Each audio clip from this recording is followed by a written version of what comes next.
I hope today the mic does not, give us any issues. I hope it doesn't cause any issues. So yeah, let me know in the chat if the audio and video are clear. Hi Sabita, good evening. How are you all doing?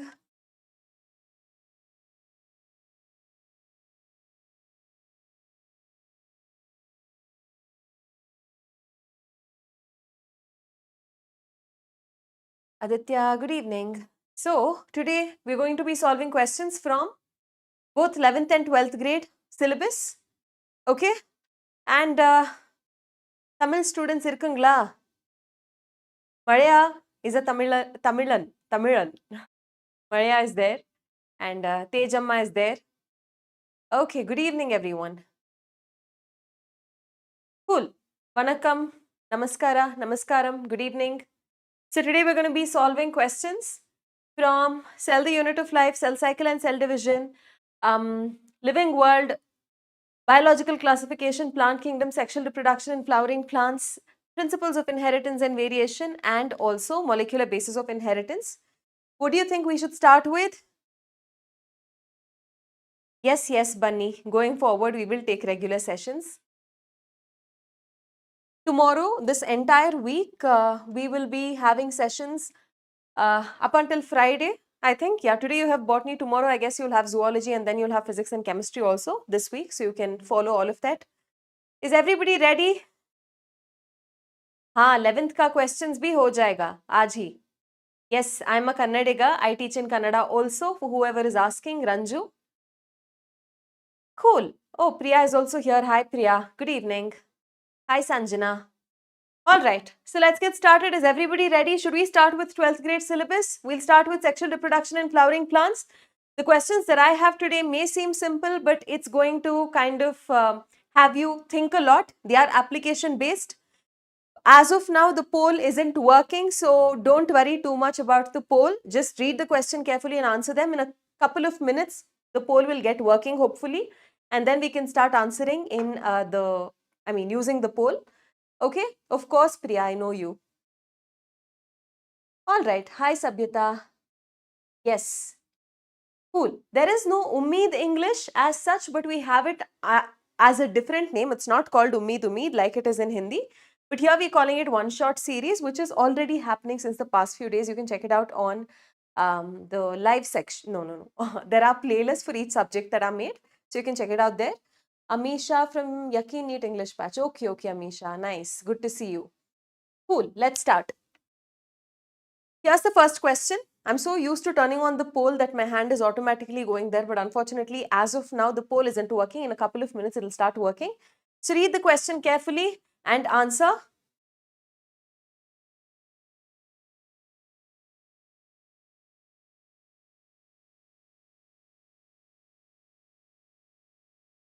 Dhanyavad Maharaj ji. A flowering plant shows normal microsporogenesis and viable pollen formation. However, pollen grains fail to germinate on the stigma unless transferred from a genetically different individual of the same species. Which underlying biological control best explains this observation?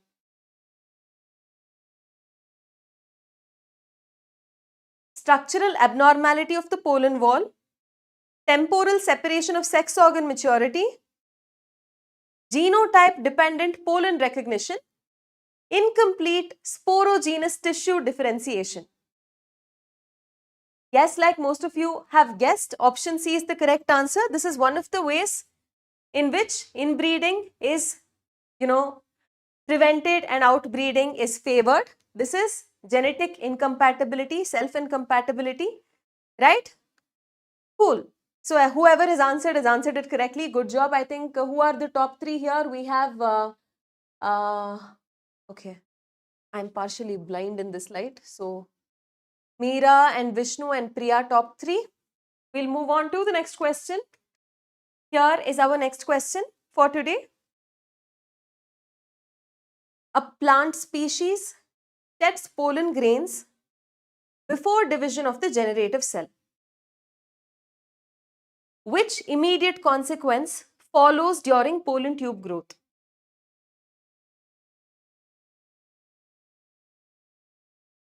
Read carefully and answer.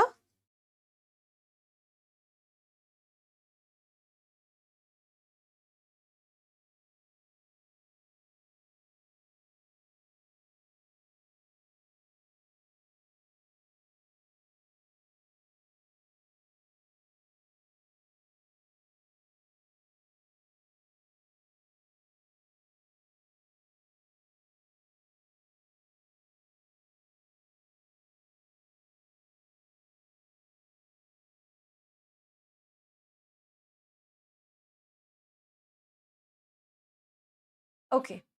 So a plant species sheds pollen grains before division of the generative cell means how many celled pollen grain is that? Is that a 2-celled pollen grain or a 3-celled pollen grain? If it is before generative cell undergoing mitosis, then it is a 2-celled pollen grain, right? So this 2-celled pollen grain, immediately after it is released, what is going to happen next? If it is a 2-celled pollen grain, then it's not a fully developed male gametophyte. The gametes have not yet formed inside. So what will happen? Gametes will form. How does it form? Generative cell will undergo mitotic division and that's how the 2 male gametes will form, right? So here mitosis will occur within the pollen tube, as a result of which 2 male gametes will form, right? And mitosis happens only in one of the 2 cells. In a 2-cell stage, you have a vegetative cell and a generative cell. Vegetative cell will further undergo no sort of division, but generative cell will undergo mitosis and give rise to 2 male gametes, right? Okay, so all of you have answered correctly. Good job. There's only, okay. So Vishnu, Priya and you are not Aditya, you are Ananya. You're Ananya. Cool. You three are the top 3. Thanks, Maxwell. We'll move on to the next question.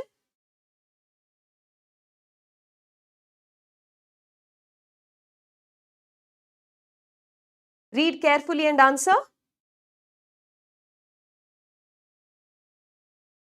Okay, Amisha, got it.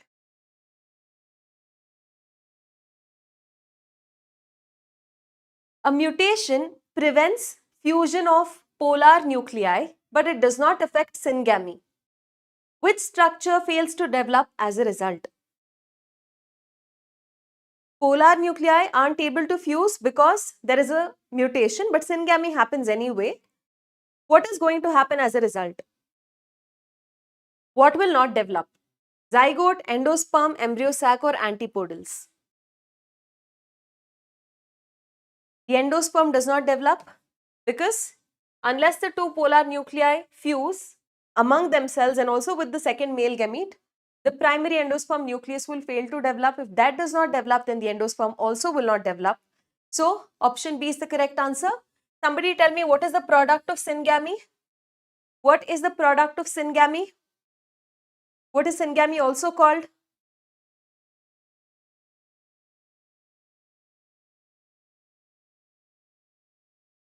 Okay, most of you all have answered correctly. I mean, all of you have answered correctly.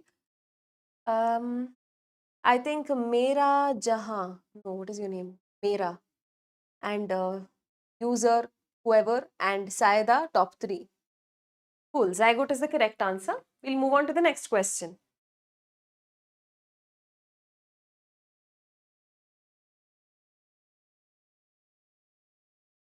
Read it carefully and answer.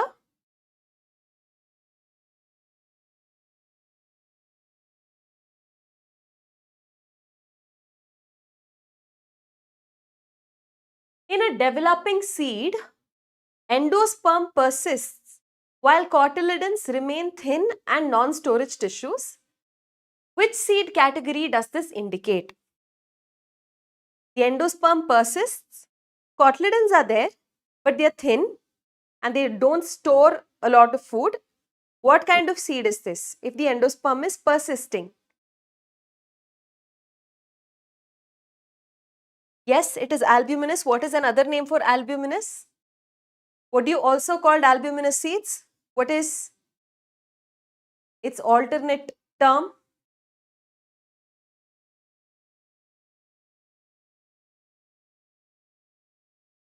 Nope. Whoever said parthenocarpic, no, Chinni. Not parthenocarpic.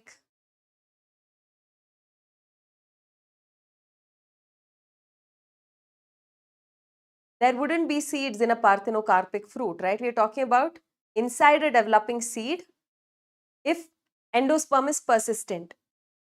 Albuminous seeds are also called endospermic seeds. Can somebody give me 2 examples for endospermic seeds? Somebody mention 2 examples for endospermic seeds for me in the chat quickly. Time starts now. Tick, tick, 1. Be quick, boys and girls. Don't be lazy. Use your thumbs.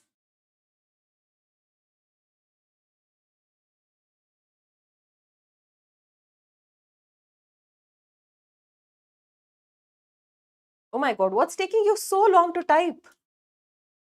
Okay, castor. What else? Which other seed do we have? Other endospermic seeds. I asked you for 2 examples and everybody's saying castor. Okay, you gave me one dicot albuminous seed example. Now give me one monocot albuminous seed. Pujita is here. Okay, castor and jola, maize. Okay, coconut. That is also a good example, right? Not all monocots. Remember, orchids being monocots, they are non-endospermic. All right, so we'll move on. Here is our next question.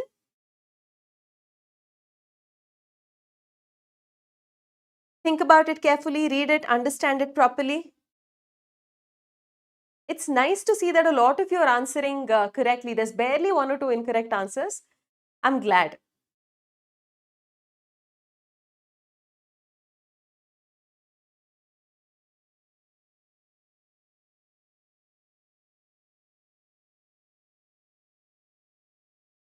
A seed retains a nutritive tissue that is diploid and maternal in origin. Which tissue is being described here? It is nutritive. Just because it is nutritive, you shouldn't think it is endosperm, right? We are saying that it is diploid and it is maternal in origin. That means it's derived from the female reproductive part. What is it? Is it the endosperm, pericarp, perisperm or integument? What is it? Yes, like a lot of you have answered, it is perisperm. Peri means around, sperma means seed. Within the seed, within the integuments, there is a thin layer of nucellus that, why did I tell nucellus? I could have asked it as a question. No, my bad. Okay, so the nucellus persists. That residual nucellus that you find even in mature seeds is what we refer to as the perisperm. Who can give me 2 examples for perisperm containing seeds? 2 examples that, 2 seeds, 2 species in which seeds contain perisperm. Seeds show the presence of a perisperm. There are only 2 examples and I'm asking you for those 2 examples. You use them regularly in cooking. One is a spice, one is an underground root. Yeah. So yeah. Hridyanjali has answered. Black pepper and beet are the 2 examples that you have for seeds that contain perisperm at maturity. Right? Cool. Good job, guys. Next question.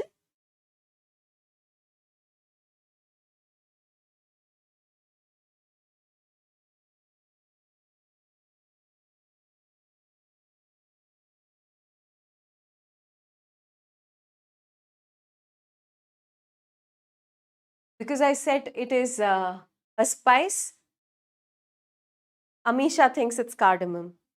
Why? Not chili, not clove.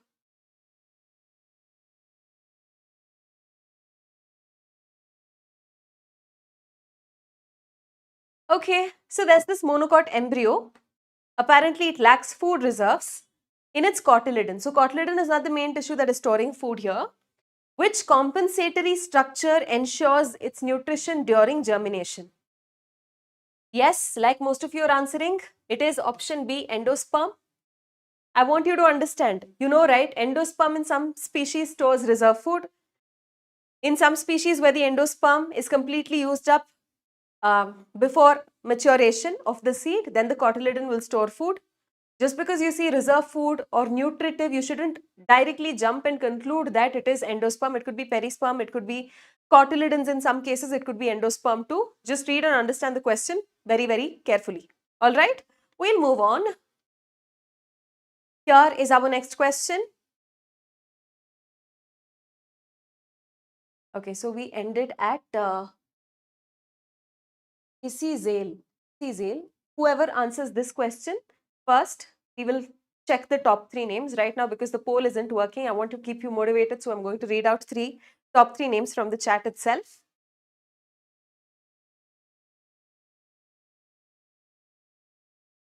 Okay, we have Anisha who's answered first, then we have Abhinay, and we have Vishnu. Okay, top 3.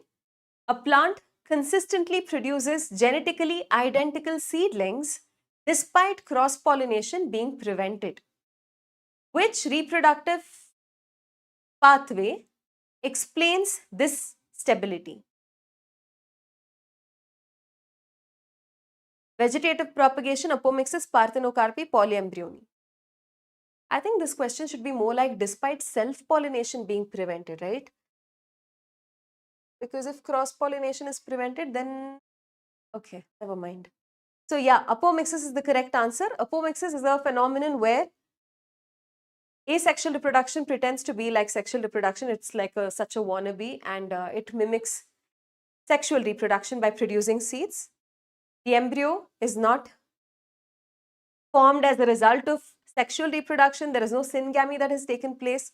So even in the absence of fertilization, if a seed forms, then you call it apomixis. Now you know what my question is. What are the examples for apomictic seeds? Which species do you find apomixis more? I think they have not given species. There's a mention of like a taxonomic group. So you have to give me examples. There are 2 examples mentioned in your textbooks. I want you to type it down in the chat. Quick, quick, quick. 3, 2, 1. Your time begins now. Tick, tick 1, tick, tick 2, tick, tick 3. Quick. Good job. Asteraceae and grasses. Mango is an example for polyembryony. Mango and citrus is example for polyembryony. This is for apomixis. What is the grass family called? Who can tell me? It's okay. Whoever deleted the message, it's fine if you get it wrong. It's okay. Fine. Class is very peaceful. Okay, Pujita. No, it's not Asteraceae. Grass belongs to what? Grass belongs to which family? You've forgotten. Morphology of flowering plants. Grass family is Poaceae. All the Tamilians, Poaceae. Remember. Yes. Amisha has answered correctly. We'll move on to our next question.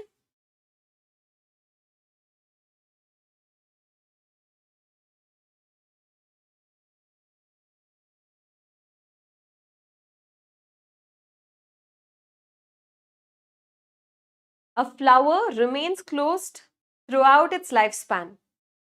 Yet, seed set is consistently high.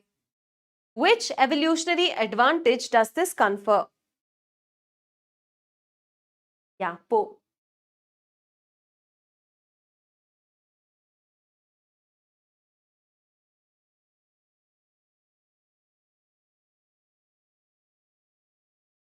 When a flower is closed, it does not require a pollinator, right? Biotic or abiotic, it's not essential because the flower doesn't bloom at all. It doesn't open at all.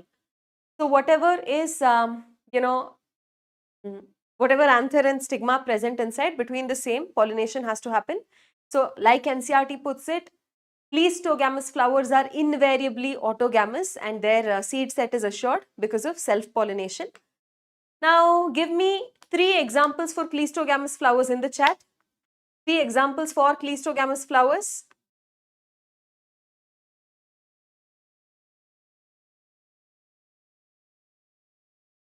I want you to quickly give me 3 examples for cleistogamous flowers. There are some plants that produce both kinds of flowers. We've learnt about it. Chasmogamous as well as cleistogamous flowers. Which are those 3 examples where cleistogamous flowers are also produced? My God, it's been like what? 2 minutes since I asked and there's not one person who has answered. You have to be so quick. Yes, Shreyas has answered, given all 3 correctly. Priya Kumari has, stopped in between. They are Viola, Oxalis and Camelina. Good, good. Good job. We'll move on to the next question.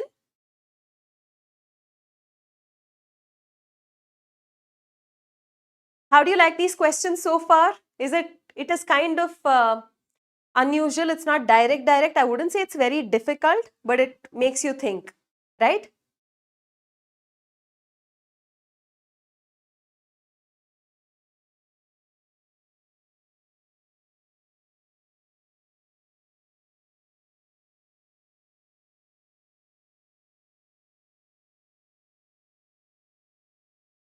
A breeder removes stamens from an immature flower, from immature flower buds and later closes the flower in a cover. What is the combined objective of this? Does it prevent fertilization? Does it enforce self-pollination? Does it ensure cross-pollination control, or does it induce apomixis?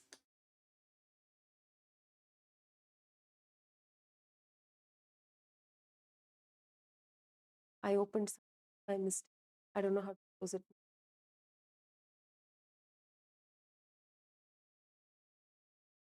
back. So, what is the removal of stamens when they are immature called? What is the term used for removing immature stamens? What do you call it? What do you call it if the stamens are removed?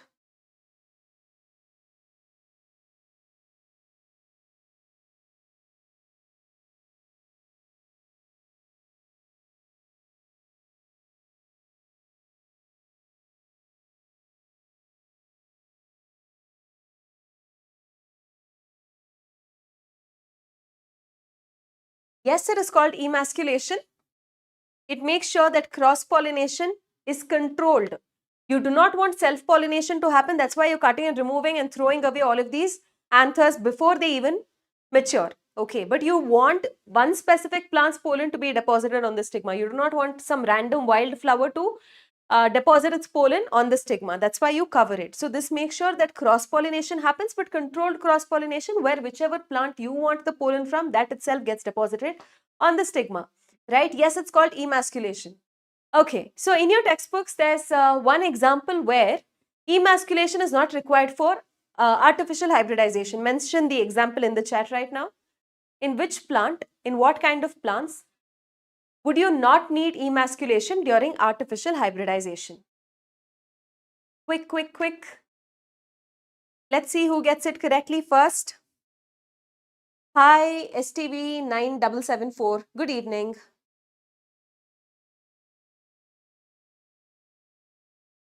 I mean, is there a lag from the time I speak to the time you listen to it? Usually on our app classes, this happens. Like there's a little bit of a lag.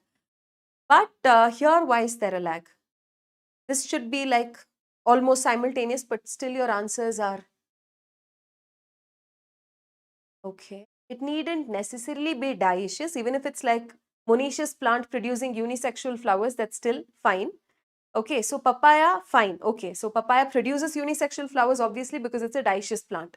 Give me an example for a plant that is monoecious but produces unisexual flowers. A plant that is monoecious but it produces unisexual flowers.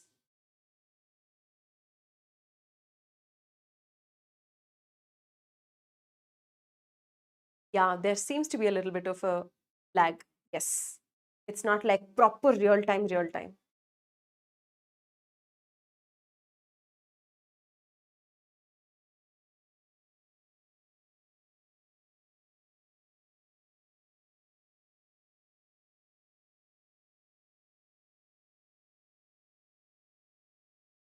Probably got something to do with the internet connection, mine or yours, I'm not sure.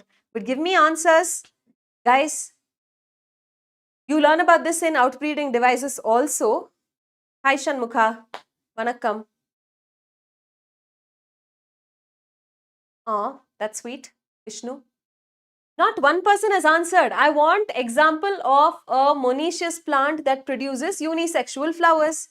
You've learned this under outbreeding devices also. When did we finish sexual reproduction in flowering plants in the Yakin batch? It's been what, 2-3 months? Yeah, maize. Finally, Shreyas gets it. Good job, Shreyas. Thank you. Finally, the bulb lit in your head. Next question. Next question. Read carefully and answer.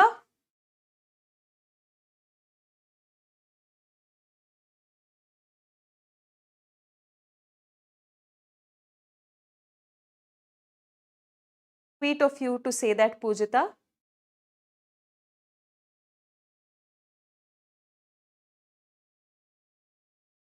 A plant shows male and female flowers on the same individual but on different branches.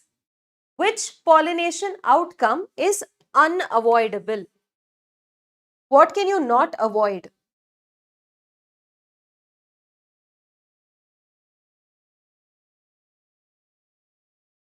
Well, actually,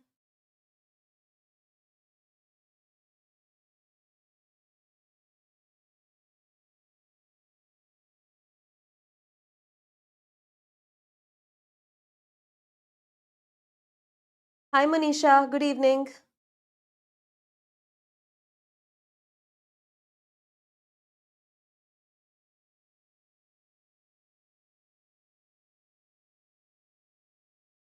Yeah, you can't avoid gatonogamy, but you can't avoid xenogamy also. Because it's like two different plants. No. One plant. Uh, yeah, gatonogamy is unavoidable. Option C is the correct answer. सभ्यता क्या है ये?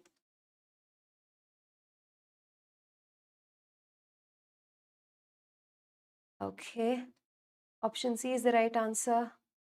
Pratiksha, Amisha and Priya, top 3. Next question. Maria, missing in action. You're supposed to be at the top. Why are you answering late? Is there a lag?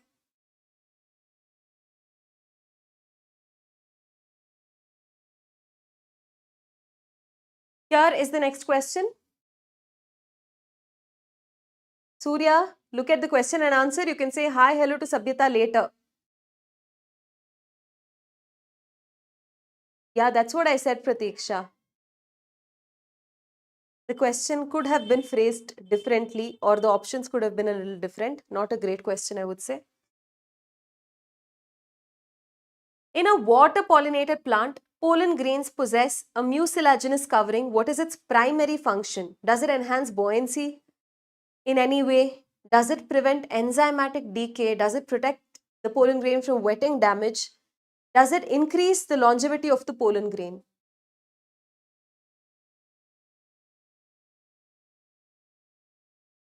It protects the pollen from wetting. Can you give me example of there is no poll. I mean, they're trying to fix it, but it's since it's a new channel, we have to do a little bit of technical stuff. They are working on it. Hopefully, in a couple of minutes, it'll be it'll be working fine. You can continue to answer in the chat like the rest of your peers are doing right now.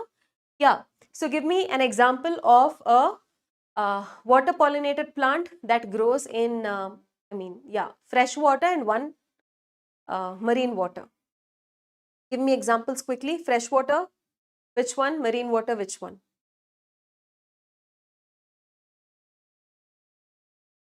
Quick. Let me check if it's working. Okay, looks like it is working. Vallisneria is which one? Classic, vintage?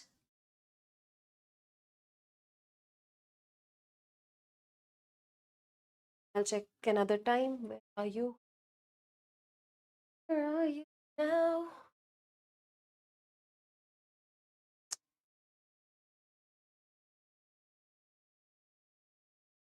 LM. Oh, we have it here. We can start answering on the poll. What is this one?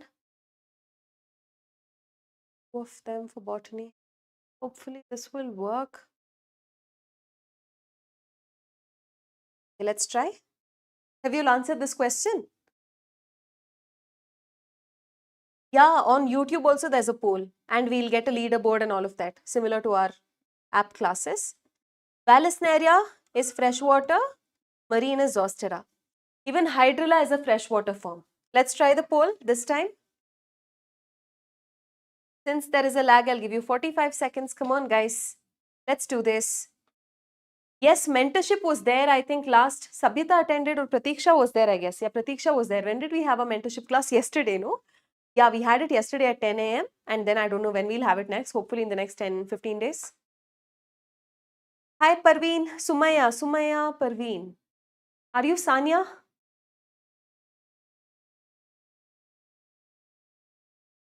Which matching is correct?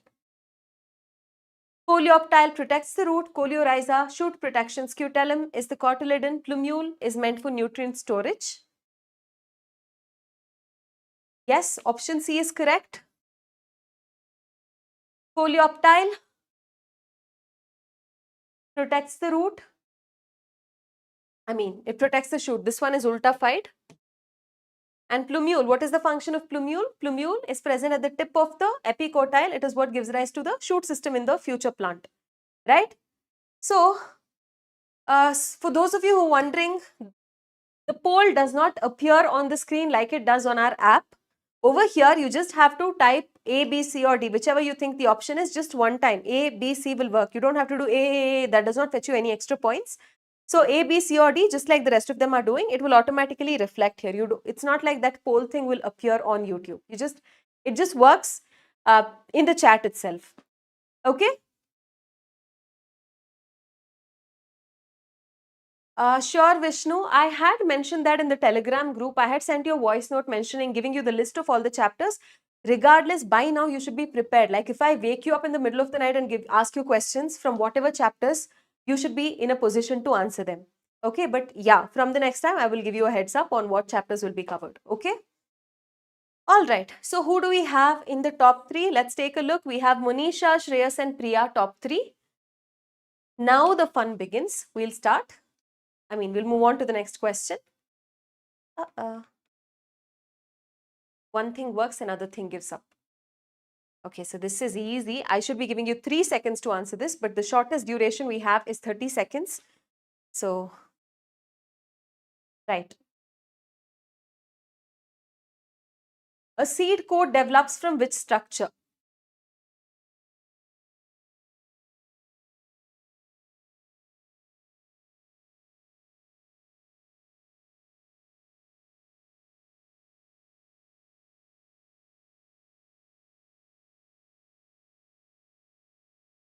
A seed coat develops from which structure? Yes, it is the integuments. Option C is the correct answer. Uh-oh. Very few people have answered correctly.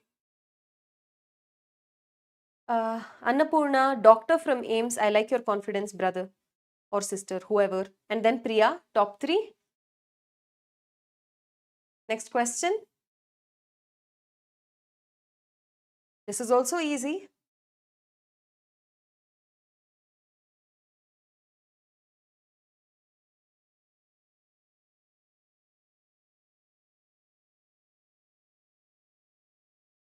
What should I explain? Which one? Classic, vintage, the previous question?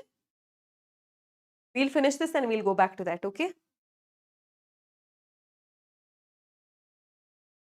A fruit wall shows 3 distinct layers. Which tissue gave rise to this structure? A fruit wall is formed when the ovary wall transforms after fertilization. So option B is the right answer here. I will be so upset if I don't get a 100%, but you all are the most amazing babies to ever exist. So 100%, we did not get it in the app ever, but we've gotten it today on YouTube. Good job, Pratiksha, Saida. Doctor from AIMS, I would really like to know your real name. Top 3. And somebody asked for an explanation for the previous question. This one, a seed coat develops from which structure? See, ovules are present inside the ovary. After fertilization happens, ovule will transform into the seed. So, in the seed, you have seed coats. Which part of the ovule will form the seed coats is the question here. In the ovule, which is bitegmic, you have 2 integuments. The 2 integuments will give rise to the 2 seed coats in the seed. Okay? Thanks, Sumaya. Doctor from AIMS is Arpita. Okay. Somebody is there, fellow Bangalorean. Hi, Monisha. Next question. Okay, easy. Expecting a 100% correct answer for this question as well. We have another doctor in our class today, Dr. Nitish Kumar.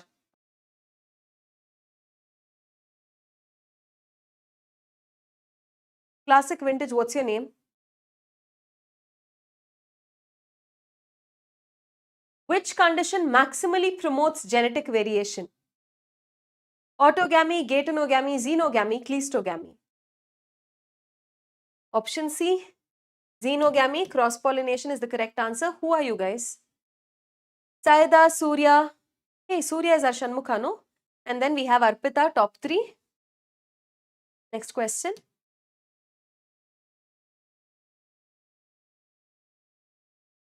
Okay, so this is easy. Do you want to...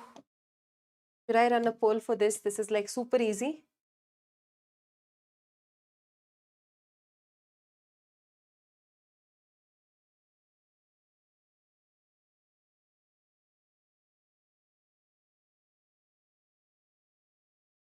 Asad, okay. Which numerical expression correctly represents the ploidy of endosperm in angiosperms? See, they're specifically asking what it is in angiosperms, because in gymnosperms, it is not triploid.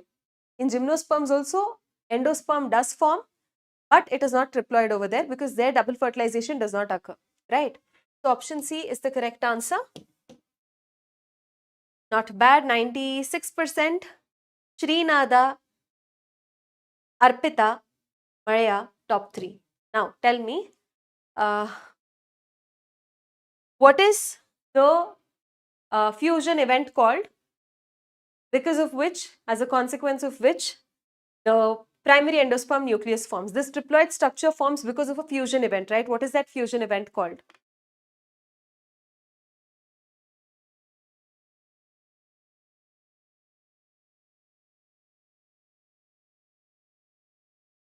Okay, I hope it is helpful, Chirag Patel, 4837. Yes, it is triple fusion. See, you made a mistake here. Who is this? Pratiksha. It's not double fertilization, it is triple fusion. Triple fusion and syngamy, 2 fusion events together is double fertilization. Sumaya and Priya Kumari also. Everybody is saying double fertilization. Why? It is triple fusion. See, what you think as something very simple also could confuse you. Yeah, Monisha is being more specific. She's like triple fusion in double fertilization. Yes, that is correct. Next question.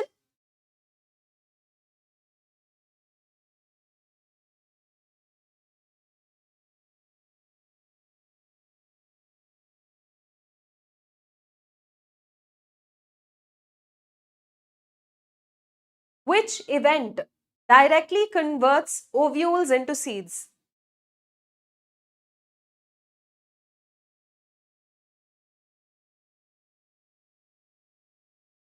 वो triple type करके double कर दिया. नहीं प्रिया, triple fertilization double fusion होना चाहिए था वैसे तो, लेकिन डबल फ्यूजन नहीं हुआ. Double fertilization you had typed, so no. Which event directly converts ovule into seed? Fertilization is the correct answer, right? Okay. Saida, Srinada, Arpita, top 3. Next question.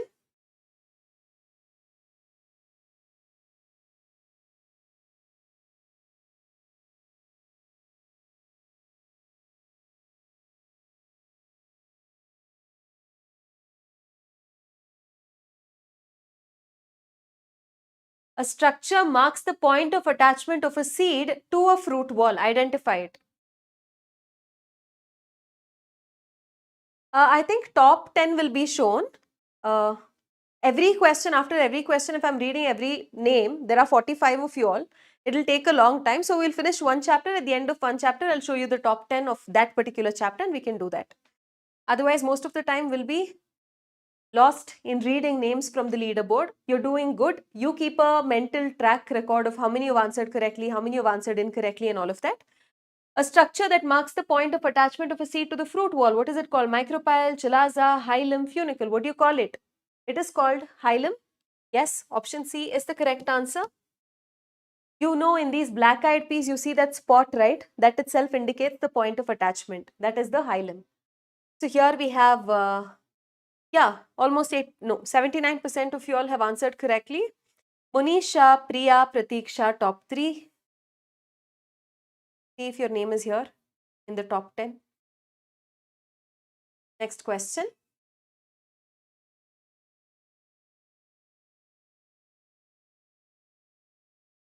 For those of you who are asking for a one-shot series similar to what is happening in the Hindi batches like the Umeed one, there are specific batches created for specific subjects. There is one for botany that is entirely free. It is called Complete Botany by Shalini ma'am.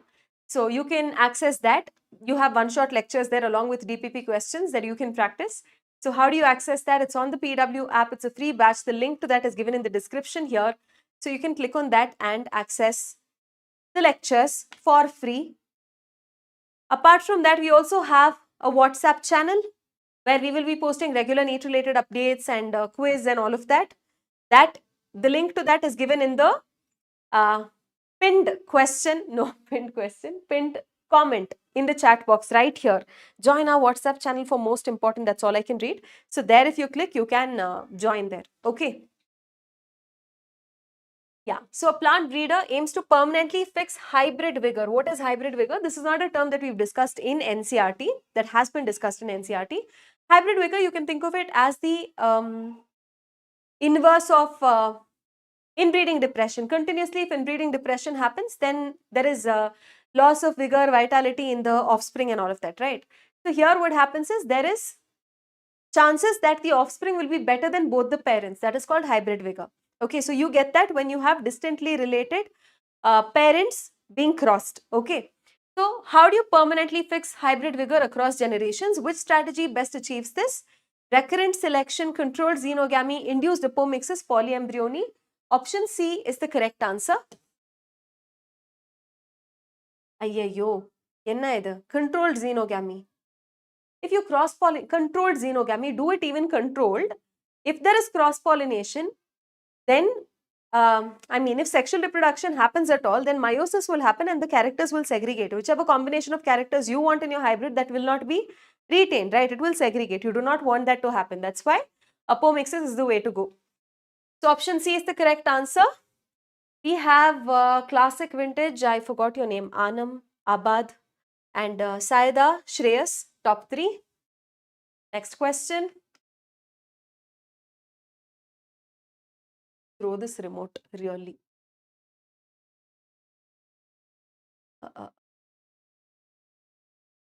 Okay, answer this one. I'll give you 45 seconds. It's not difficult, but it's lengthy. So yeah, 45 seconds.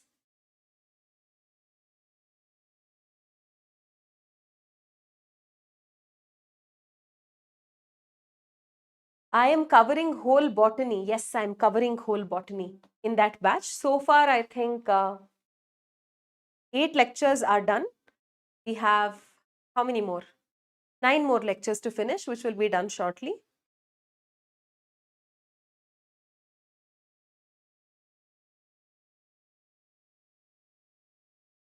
Okay, let's see what the correct answer to this question is.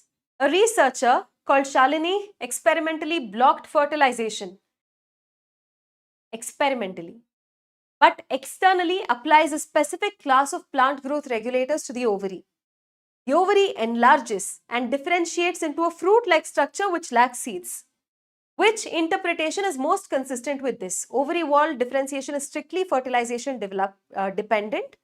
Embryo sac degeneration induces fruit initiation. What do you mean embryo sac degeneration? Fertilization itself has not happened. So, oh wait, embryo sac can exist. I read it as endosperm in my head. My bad. Hormonal signaling can substitute fertilization stimulus. Yes, nucellar cells compensate for zygotic absence. But that would mean the seed can form, but fruit can form. That does not explain, right? We're talking about the fruit still being formed. That has nothing to do with what is happening in the ovule. The fruit is forming. How? By Parthenocarpe. No, classic vintage. You can't go. I'm not letting you go. Stay here. Option C is the correct answer. Uh-oh.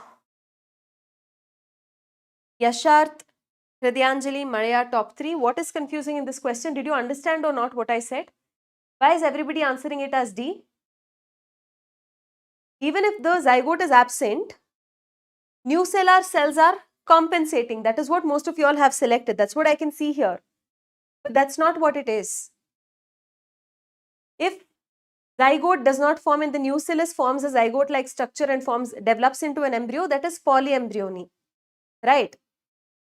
Like a, no, that can be apomictic.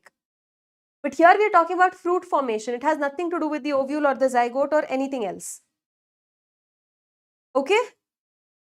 So, when a fruit is forming, despite fertilization not taking place, it forms parthenogenetically. In cases like banana, even before I ask, Monisha knows my trend right now.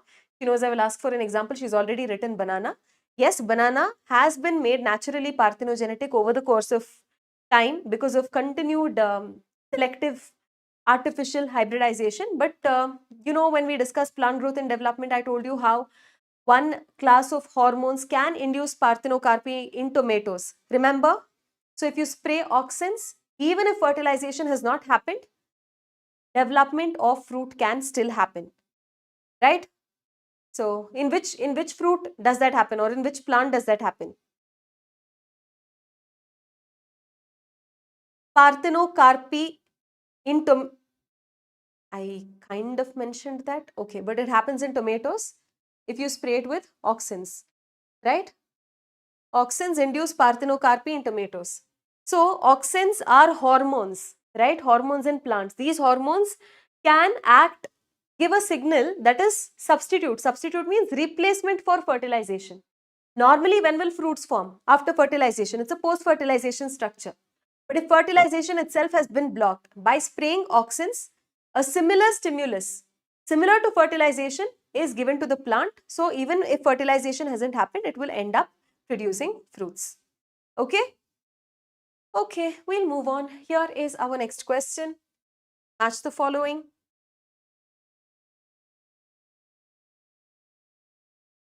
I already mentioned tomato, my bad.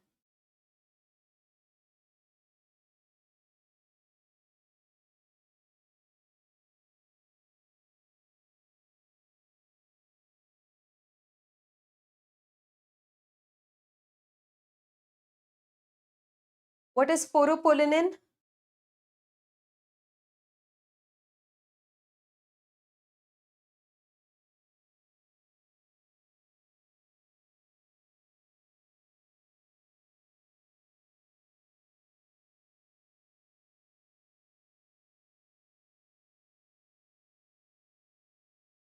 It is the chemically inert protective biopolymer. Intine is the inner wall of the pollen grain. Germ pore is the site through which pollen tube will emerge.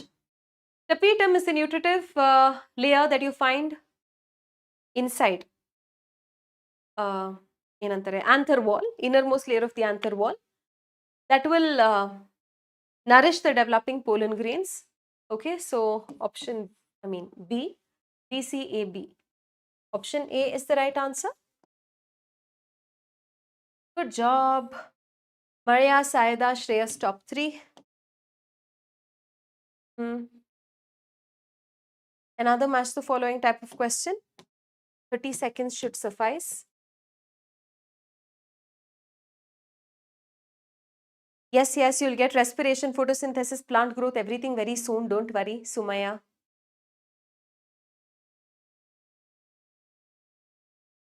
Temperature, chemical. Yes, Monisha. Okay, so if you want these questions, where should you get it from? You can join our WhatsApp channel. Over there, I will share the PDF of whatever we have solved right now. Okay?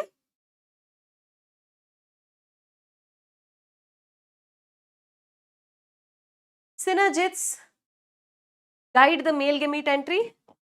Antipodals, not nutritive. Excel participates in syngamy. Generate. Polar nuclei contribute to nutritive tissue endosperm. B, C, again BCAD. Option A is the correct answer. Okay, good job. We've got a lot of 100% correct answers today. Why is the leaderboard not showing your names? It got overwhelmed by the correct answers. Okay, here's our next question.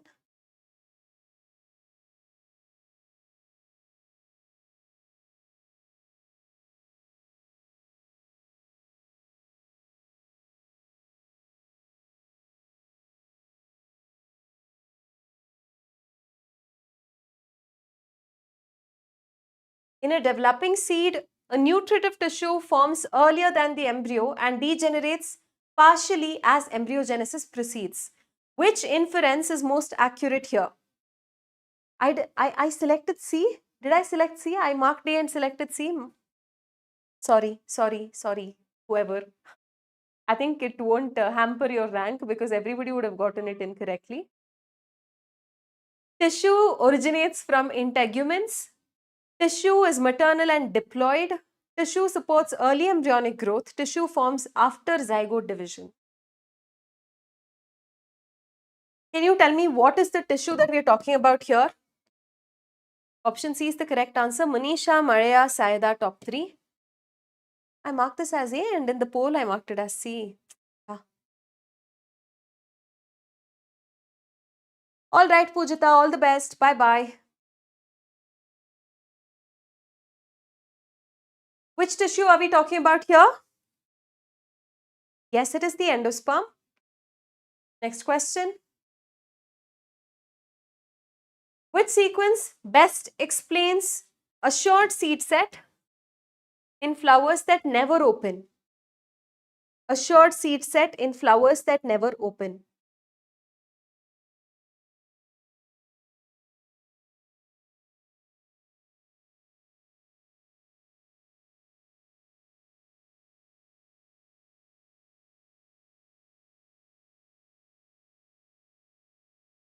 Yeah.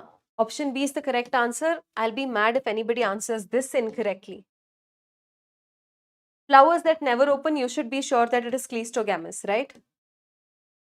See, some of you, autogamy. Pollinator attraction, it seems. It does not open only. What pollinator will you attract? Monisha, Maria, Rajaganapati. Top 3.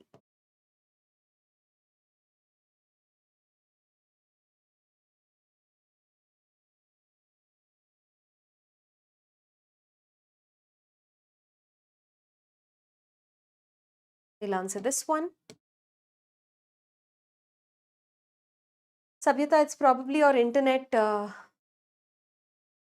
connection, maybe. Is it lagging for everyone? How bad is the lag? Am I like doing dig, dig, dig, dig like that robo kind of motion, or is it just like a delay, a few second delay?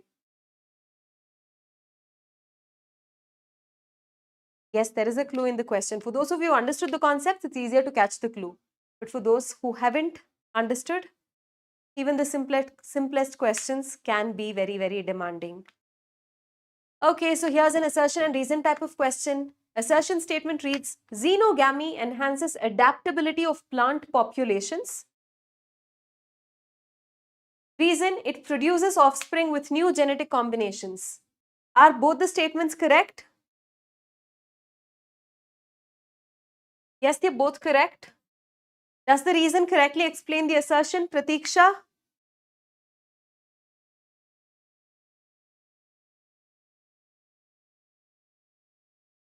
Yes, it does. So option A here is the correct answer. Saida, Shreyas, Maria, top 3. The rest of you thought it was B. Whoever thought it was B, why did you think it was B? What makes you think it was B? The reason why there is enhanced adaptability is because there are newer combinations, right? Channel link is not working. How do I share the channel link? Let me just check it once, okay? I'll check it on my phone and find out if it's working or not. Or you can ping me on IG or TG. I will send you the link. Yeah, I'll just check it 1 minute. My phone is like, your limit for today is over. Please stop browsing on YouTube. Just a minute. Wait a minute. Most important questions, updates, WhatsApp link. Redirecting me to YouTube again. Okay, so there could be a glitch. I don't know. I will ask them to upload like a like that QR code in the community section tomorrow. Okay. Yeah, the last question from this chapter, after which we'll take a look at our leaderboard.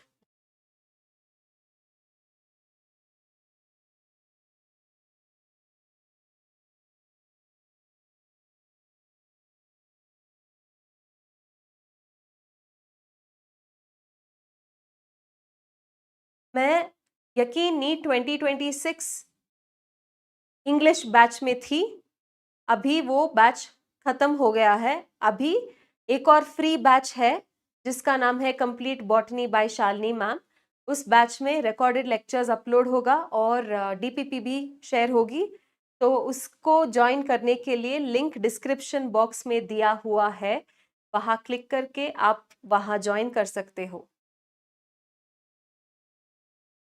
A breeder wants to maintain heterozygosity across generations without repeated hybridization. Okay, not again. This is apomixis, right? Option C is the correct answer. Heterozygous condition they want, but they do not want repeated hybridization. So apomixis, option C is the correct answer. Shreyas, Ravi, Saida, top 3. We'll take a look at our leaderboard for today. Maria, quietly, he is like one warrior. He's answered 11 out of 12 questions correctly. Saida, 11 out of 14. And then we have Shreyas, who's answered 9 out of 11 questions correctly. Hridyanjali has got an out of out, like 9 out of 9. And then Pratiksha, 9 out of 11. And this was Arpita, 9 out of 9. And then we have Monisha, 7 out of 13. And classic vintage was Ibad. Okay, you, 6 out of 8. Pujita, 5 out of 6. Priya, 5 out of 6. So these are the top 10. Shall we move on to the next chapter? Is everybody ready?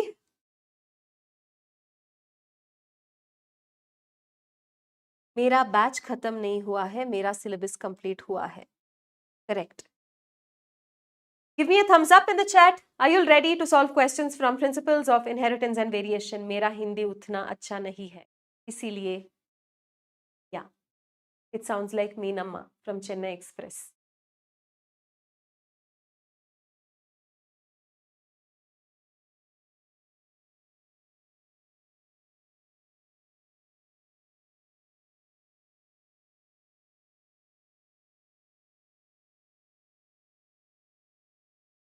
Okay, Asad, I'll remember you.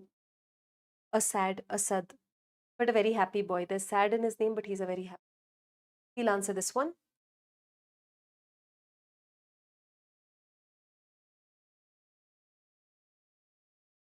Nightmare chapter, not for my yakin babies.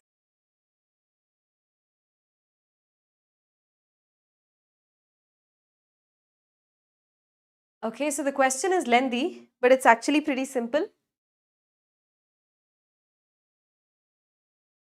Yeah, I'll sing songs, dance, drama, everything after the session is over.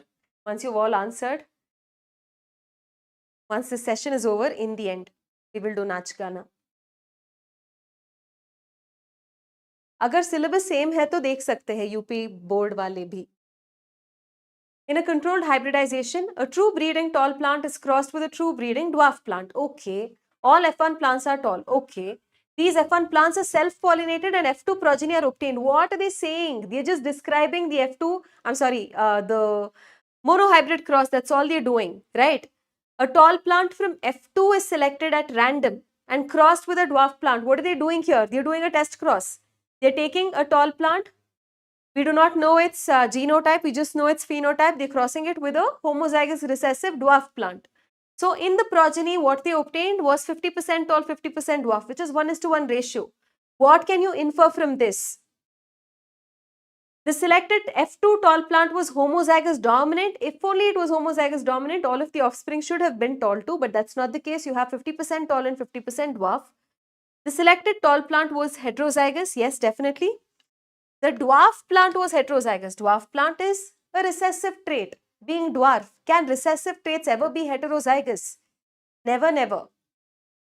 Okay, so dominance was incomplete. No. Option B is the right answer here. Maria, Manisha, Saida, top 3. Next question.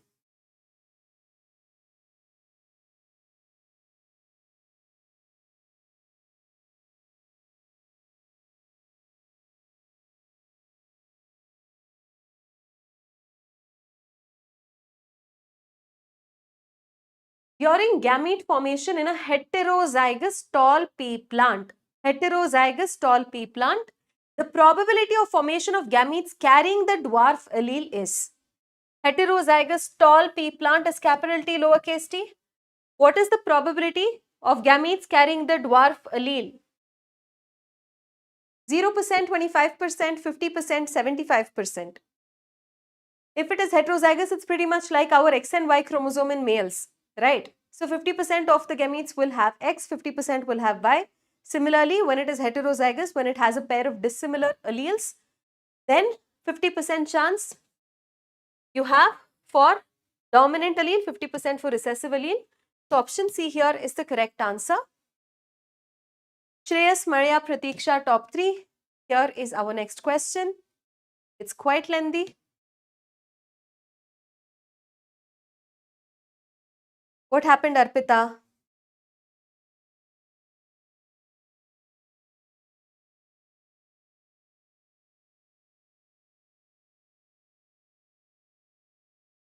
Consider the following statements regarding a monohybrid cross.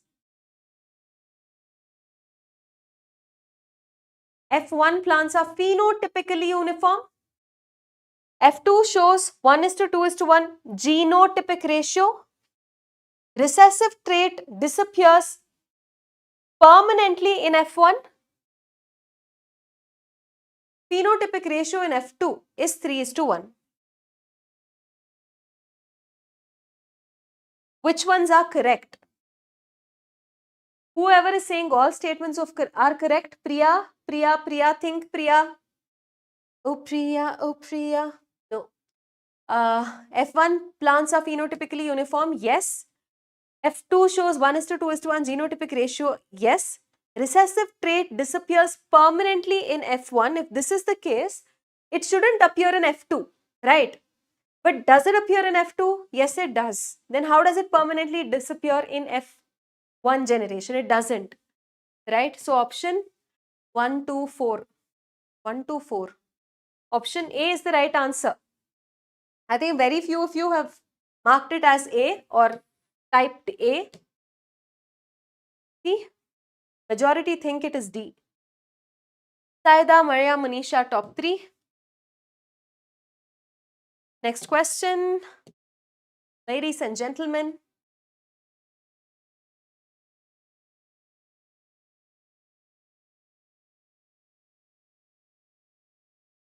In a Punnett square of two heterozygous tall plants being crossed, the probability of obtaining a homozygous offspring is.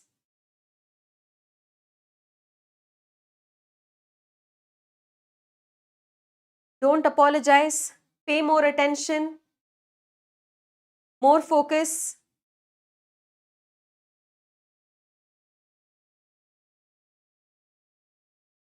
Homozygous offspring, what is the probability? 25%, 50%, 75%, 100%. Yes, it is 50%. If you cross this, you get 1 capital T, 2 capital T, lowercase t, 1 lowercase t. So among 4, these are homozygous, right? So there's 2 out of 4, that is 50%. Option B is the correct answer. Munisha, Saurav Gupta, Shreyas, top 3. Next question.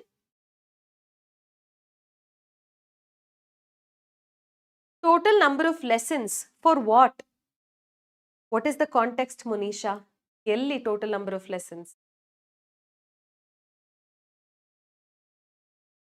A plant breeder observes that dwarf plants obtained in F2 always produce dwarf offspring on self-pollination. This observation refers to dominance, homozygosity, independent assortment, hybrid vigor.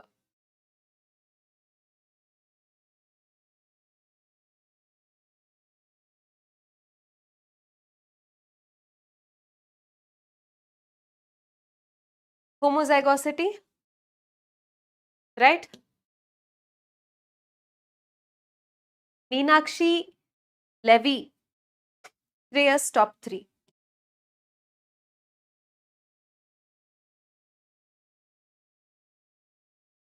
Next question.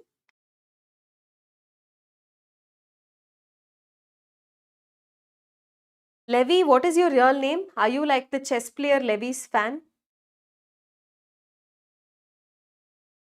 In this marathon, like today, what we're doing? 8 chapters. Yes, today we're going to do sexual reproduction in flowering plants, principles of inheritance and variation, molecular basis of inheritance from 12th grade. From 11th grade, living world, that entire unit, cell unit, all of that. Which of the following best explains why genotypically different plants appear identical? That is because of complete dominance. Good job. Monisha, Levy, Subodh, top 3. Next question. Pretty lengthy, so let me give you 45 seconds.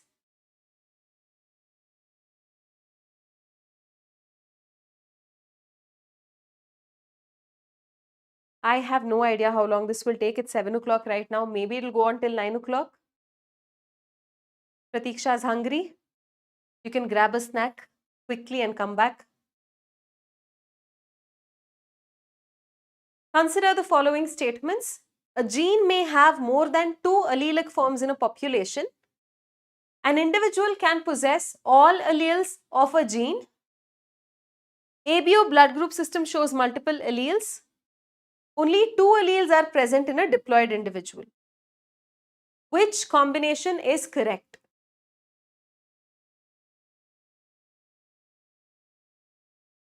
Of course, a gene can have many alleles in a population.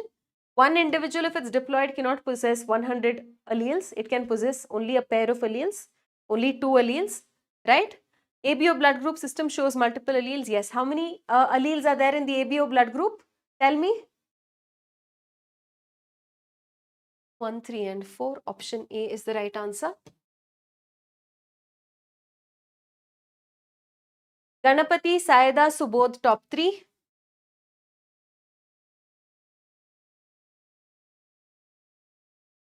Next question.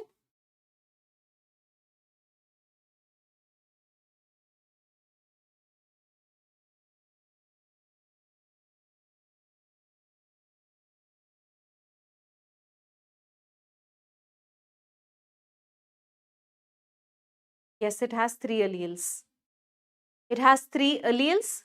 How many phenotypes? How many genotypes? It has 3 alleles, 4 phenotypes and 6 genotypes, right? A gene controls both seed shape and starch grain size in peas. Capital B, homozygous dominant seeds are round with starch grains that are large. Lowercase b are wrinkled with small starch grains, while heterozygous one are round with intermediate starch grains. This observation suggests that dominance is absolute for all traits. It depends on phenotype considered. It is absent in heterozygotes. It is determined only by genotype. Option B is the correct answer. Just because in one trait, see over here what is happening, there's one gene, this is controlling 2 traits.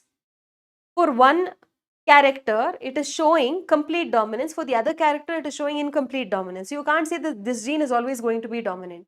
It depends on which phenotype are you considering. If you're looking at the shape of the seed, then sure, it is dominant. But if you're looking at the size of the starch grains, not really. It is showing incomplete dominance. So you can't really say just that a particular gene is always going to be dominant. There's one line in NCERT, right?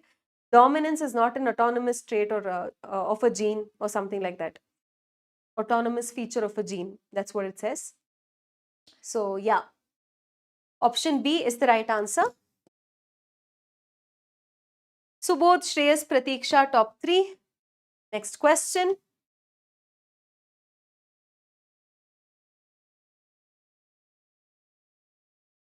Monisha has already answered which are the genotypes also. Okay. Yes, Shanmukha.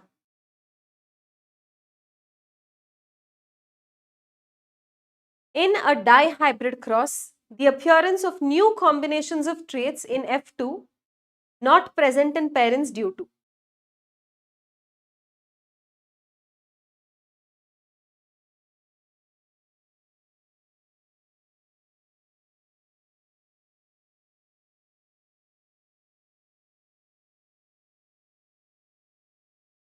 Crossing over, independent assortment, mutation, dominance. Like the question could be rephrased. It's like why do new traits appear in the F2? The ones that did not exist in the parental generation. That's because of independent assortment. Option B is the right answer. Subodh, Ravi and Priya have answered correctly. Is independent assortment, the law of independent assortment, universal? Is the law of independent assortment universal? Who can tell me if the law of independent assortment is universal? Does it apply all the time? The law of independent assortment, who am I talking to? A wall? I need you to type quickly. Yes, no is all it takes. It's a yes, no kind of question. No, it doesn't. Where does it not apply?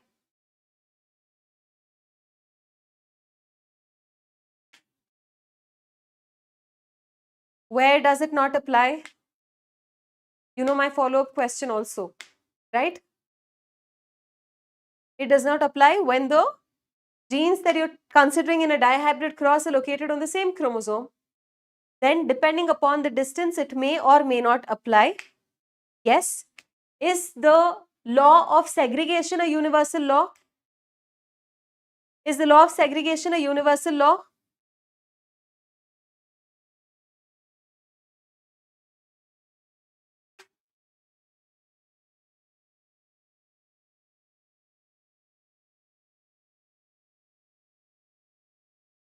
Yes, it is in diploid organisms. What about law of dominance? Yes or no? If no, what is the exception? Law of dominance is also not universal. You saw how some genes can be codominant, some genes can show incomplete dominance, right? So, only the law of segregation is universal in diploid organisms. Law of dominance has exceptions, law of independent assortment has exceptions. Next question. It's an assertion and reason type of question. Come on, answer this quickly.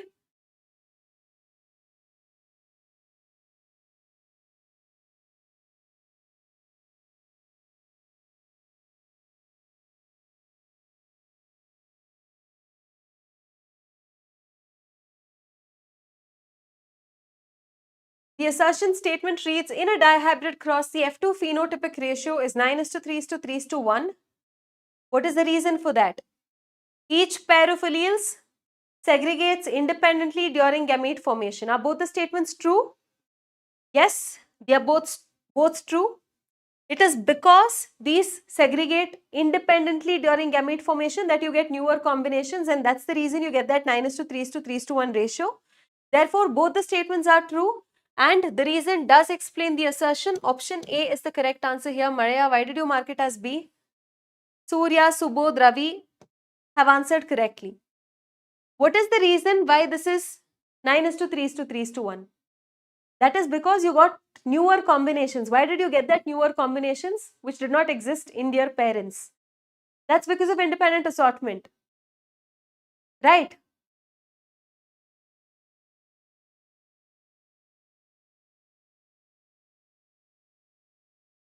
Please, whenever assertion and reason questions are asked, don't think about it superficially. Take your time, read, analyze, and then answer.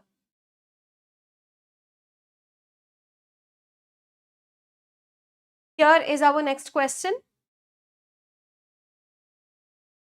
Monisha ಅರ್ಥ ಆಯ್ತಾ?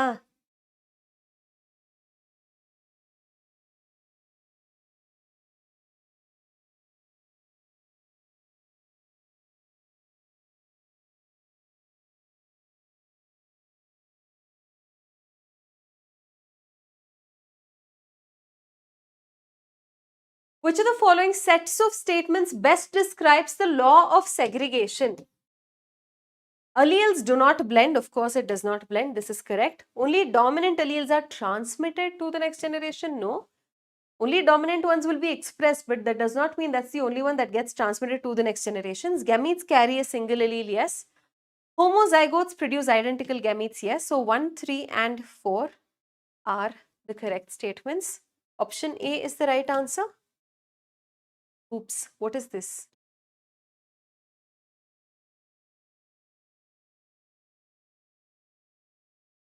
For some reason, none of your names showed in the poll. Option A is the right answer here. Next question.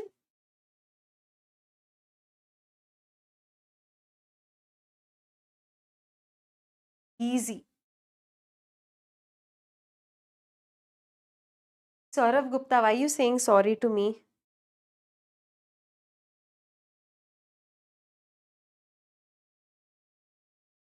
In a dihybrid cross, how many different phenotypes are formed in F2 generation?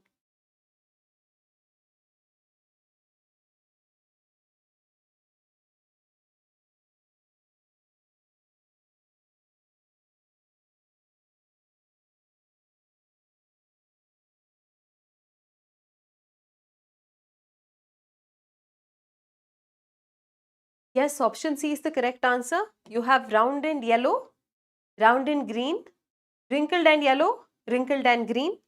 4 different phenotypes. Option C is the right answer. Shreya, Ravi, Saurav Gupta, top 3. Okay, we've solved a question similar to this. I'll give you 30 seconds, see if you can answer this correct. We solved one question, similar concept.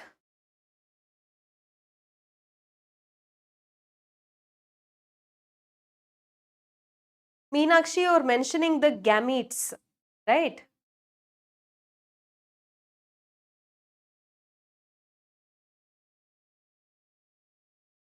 Dominance is not an inherent property of an allele. Dominance is not an autonomous feature of a gene is what is given in your textbook.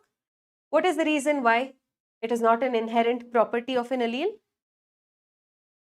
The same allele may show complete dominance for one trait and incomplete dominance for the other trait. So both statements are true and the assertion statement correctly explains, and the reason statement correctly explains the assertion. So option A here is the correct answer. Tanmay, Saida, Subodh, top 3. Next question.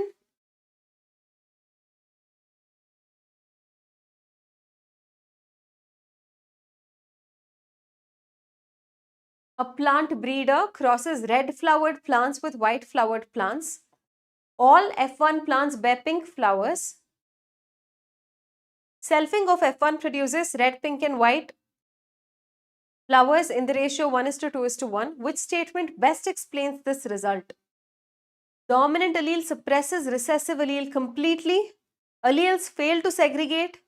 Each allele contributes partially to the phenotype. Multiple genes control flower color. Yes. Sankalp FF, do you play Free Fire? Are you like a mobile game guy? Monisha, Ravi, Subodh, top 3. Next question. Some blood group, some family, marriage, drama we have to solve here. Okay. This is not going on the app. This is happening only on YouTube. A man with blood group A marries a woman with blood group B. Both of them have parents with blood group O. What? And what? How? Why did I not see this question earlier? A man with blood group A marries a woman with blood group B. Both have parents with blood group O. That means probably one of their two parents has blood group O. Okay, so it's not like both their parents have blood group O. In that case, this is not possible, right? If both the parents are of O blood group, they can't have children that are A and B blood group. That's obvious. So let's assume both these guys, this person, this man, yeah, that has blood group A and this woman that has blood group B, both of them have one of the parents with blood group O, indicating that they are heterozygous. Okay, so if this is heterozygous and this is also heterozygous, then what is the probability that their child has blood group AB? 1/4. Okay, Samiksha. See here, capital I, A, lowercase I, these are the gametes of the dad. IB, lowercase I, these are the gametes of the mother. So, IA, IB, this will be B blood group, this will be A blood group, this will be O blood group. So, out of the 4, there's 25% chance. Option B is the correct answer. Munisha, Ravi, Subodh, top 3. Have you understood now?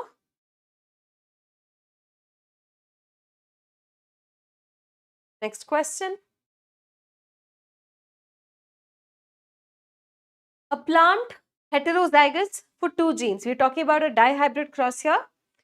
It is heterozygous for 2 genes, is crossed with another plant that is heterozygous for 1 gene and homozygous recessive for the other. What is the probability that the offspring shows both recessive phenotypes? So what would be the genotype of this plant? Heterozygous for 2 genes, capital Y, lowercase y, capital R, lowercase r. Another plant, heterozygous for 1 gene and homozygous recessive for the other. So this will be capital Y, lowercase r, lowercase r. This will produce capital Y, capital R, capital Y, lowercase r, lowercase y, capital R, lowercase y, lowercase r. These are the gametes that this plant will produce. And this one will produce 2 different types of gametes only, capital Y, lowercase r, lowercase y, lowercase r. So what do we want? How many offspring shows both recessive phenotype? Both recessive? No, not here, not here.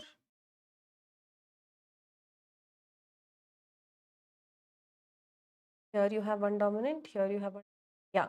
So 1 out of 8, you will have both recessive. Option B is the right answer.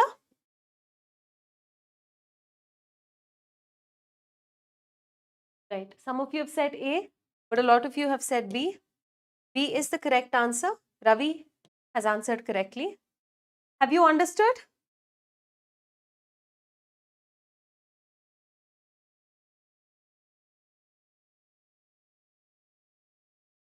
Any doubts here? Next question. A scientist called Shalini notes that both chromosomes and hereditary factors occur in pairs, separate during gamete formation and show independent behavior relative to other pairs. Based on these parallels, a unified explanation of inheritance is proposed. What does this synthesis establish? How? Shreyas, I'll explain. We'll finish this question and we'll go back. Mutation theory, chromosomal theory, blending inheritance, polygenic inheritance. Option C is the correct answer. Oh, I'm so sorry, guys. Chromosomal theory of inheritance. Option B is the correct answer. I'm sorry. You all answered this correctly, but I don't know. I don't know why I thought what I thought. But yeah, chromosomal theory of inheritance was proposed by who? Yes. Pratiksha knows me very well. She knows what my next question will be. Yes, it is proposed by Sutton and Boveri. Who proposed the mutation theory? You will learn about it in evolution. Who proposed the mutation theory? None of these are PYQs, Asad. Not even one of them are PYQs. I would have already solved PYQs in my batches, so I'm taking like fresh questions here. Yes. Next question.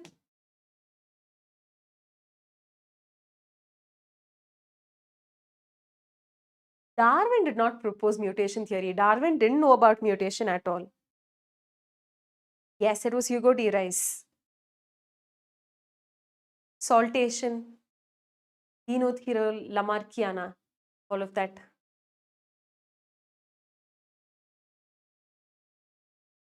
Evening primrose is something that plant is called, no?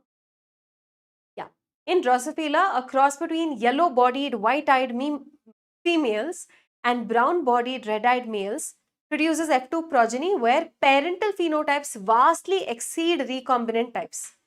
Which conclusion logically follows?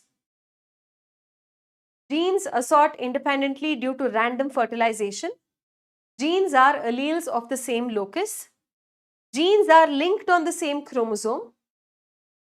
Genes are influenced by environmental variation. Yes, option C is the correct answer. Priya, genes are alleles of the same locus. You've mentioned B. Option C is the correct answer. Ravi, Asad, Rajaganapati, top 3.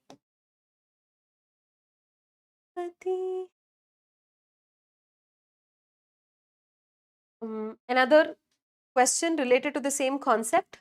Since you're saying you're not getting sufficient time to answer, I've increased the poll duration.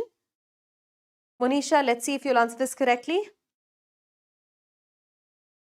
A researcher called Shalini compares two gene pairs on the same chromosome. Pair 1 shows 1.3% recombination, while pair 2 shows 37.2% recombination. What inference can be drawn regarding the chromosomal positions?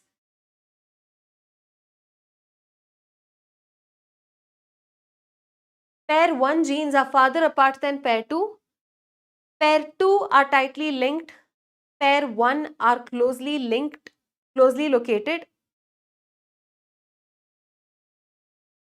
Both pairs show independent assortment.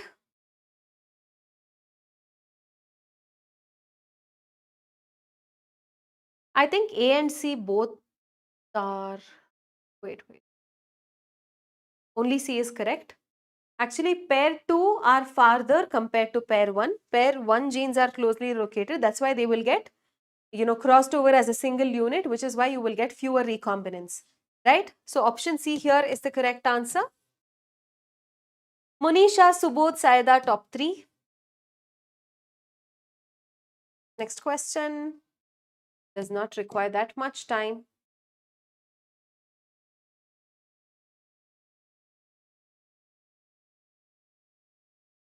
Yes, correct, Monisha. Match the following. Column 1. Under that you have names of different researchers, scientists. Sutton is there. Sturtevant is there. Sturtevant. One of the most difficult names to pronounce. Morgan.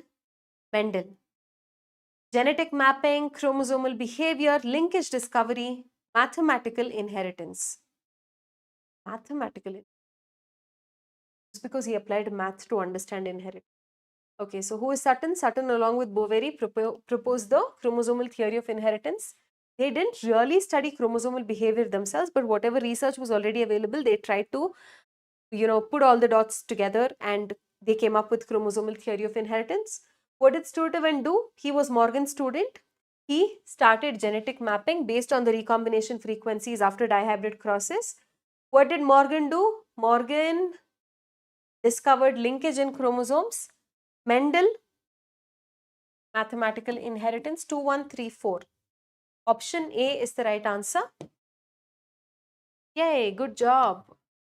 Shreyas, Arpita, Subodh, top 3. Subodh is doing very well. Shreyas 2. Are you Shreya S or Shreyas? Which of the following descriptions refers to a method used to estimate gene distance on chromosomes? Observation of metaphase plate alignment, calculation of phenotypic dominance ratios, measurement of recombination frequency, analysis of chromosome number variation.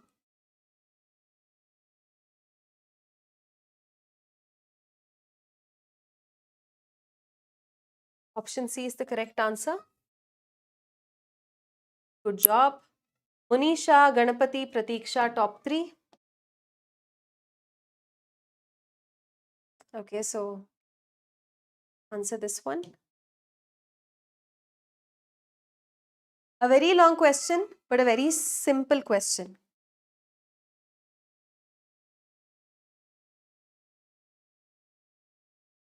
Who is this? Barsanj 2. Hello, good evening.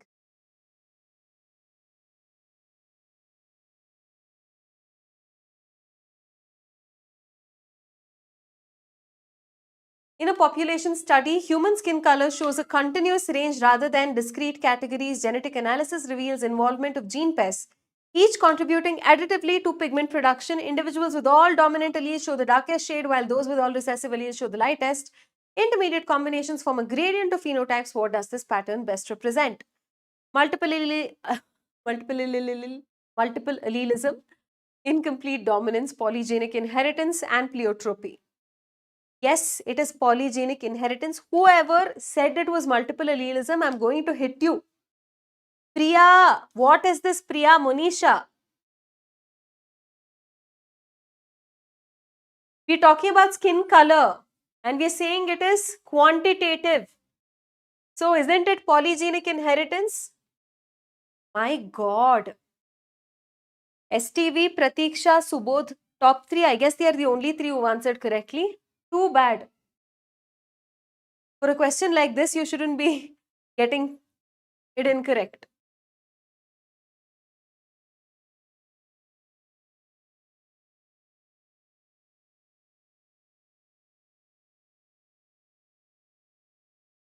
A mutation in a single gene coding for an enzyme involved in amino acid metabolism results in mental impairment along with reduced skin and hair pigmentation. These diverse effects are traced back to disruption of a single metabolic pathway. Which genetic phenomenon explains this observation? Polygenic inheritance, multiple allelism, pleiotropy, independent assortment. Here we are talking about independent pleiotropy. You would find me and kill me, no, if I said independent assortment right now. Yeah. So this is a pleiotropy. Option C, correct answer. Monisha, Saida, Shreyas, top 3. Which genetic disorder are we talking about here? Who can tell me? Which genetic disorder are we speaking of in this question? Of course, it's an example for pleiotropy. Yes. Phenylketonuria is the correct answer. Which enzyme is not produced in phenylketonuria? One gene is mutated because of which an enzyme does not get produced. What's the name of that enzyme?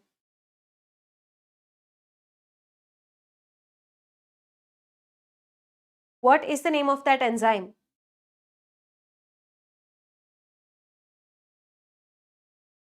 In short, it is called PAH. What is the name of the enzyme?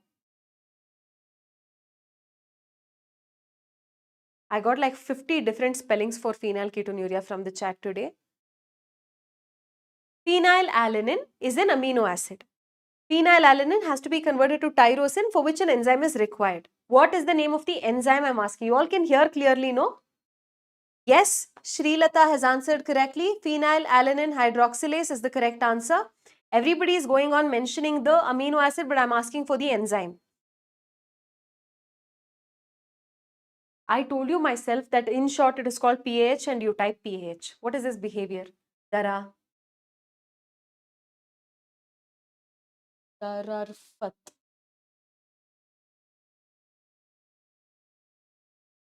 Next question. I'll give you 45 seconds.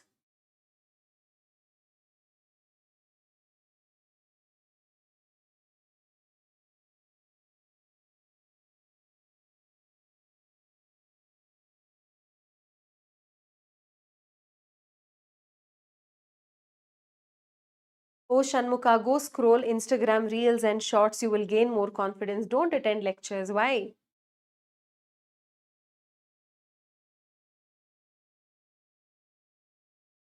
In an insect species, all eggs contain one X chromosome. Half of the sperms carry an X chromosome, while the remaining half lack it. Fertilization by egg-bearing sperms produces females, whereas fertilization by sperms without eggs produces males. What chromosomal mechanism is involved here? Yes, it is exo type of sex determination. Can you give me an example for in which species can you find XO type of sex determination? Monisha, Pratiksha, Subodh, top 3. Example?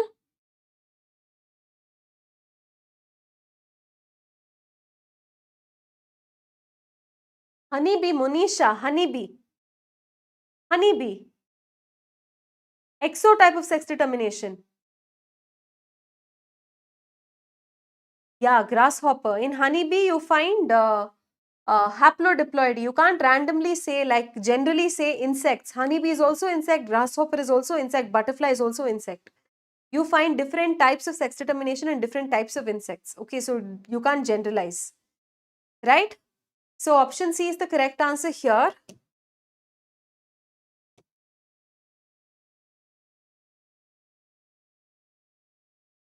Answer this one.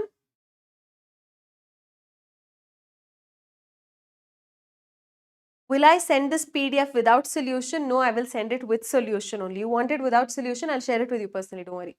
Okay.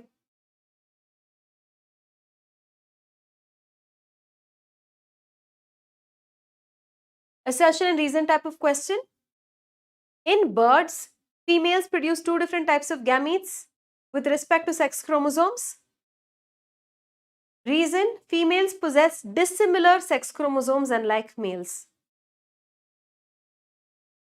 Yes, both assertion and reason are true, and reason explains the assertion. Option A is the correct answer. Now you have to tell me which are the two sex chromosomes that you find in birds. Monisha, Subodh, Shreyas. Nobody else is coming in the top 3. Come on.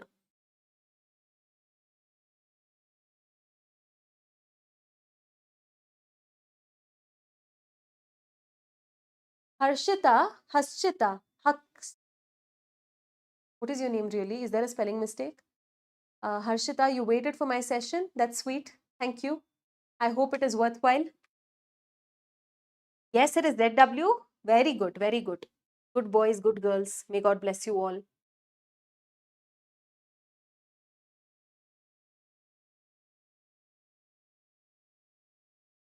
Okay, answer this one. Super easy. Yes, yes, definitely that will go on. Every week you will have 2 lectures starting from this week. I think last week also we had 2 lectures per week. So we will hopefully finish syllabus by the mid-March, by mid-March. How is your name pronounced? Akshita? Akshita.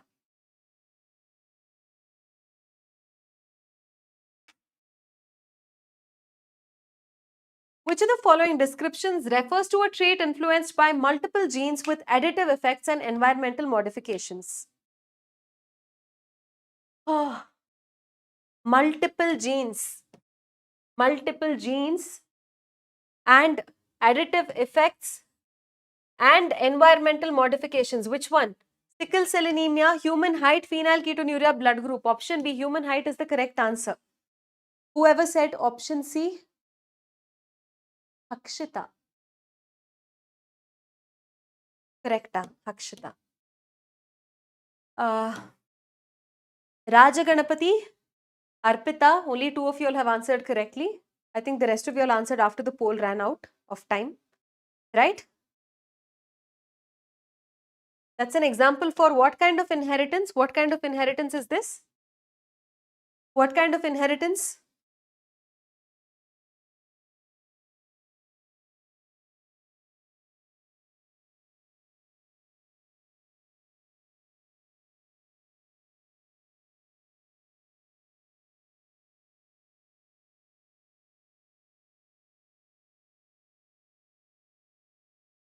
You take forever to answer. Human height. Yes, it is polygenic inheritance. Next question. Yeah, we'll talk about color blindness in a family.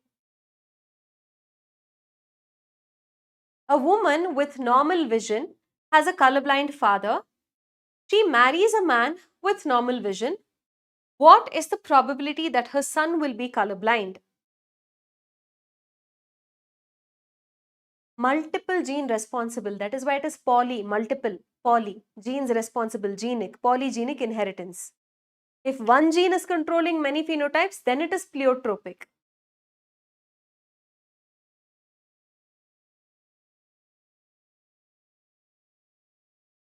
So if this woman has normal vision, but her dad was colorblind, then this man would be XCY. There's 100%. This X would have gotten passed on to this daughter. So she has normal vision, but she's carrying a defective allele. So she is a carrier. This is a carrier woman. A man cannot be a carrier. Either he is normal or he has colorblind. Like they're saying, this man is normal. So this man will have normal XY phenotype. I'm sorry, genotype. So what is the chances that their son will be colorblind? So XC, X, X, Y. We will only look at the sons because that is what they are asking for.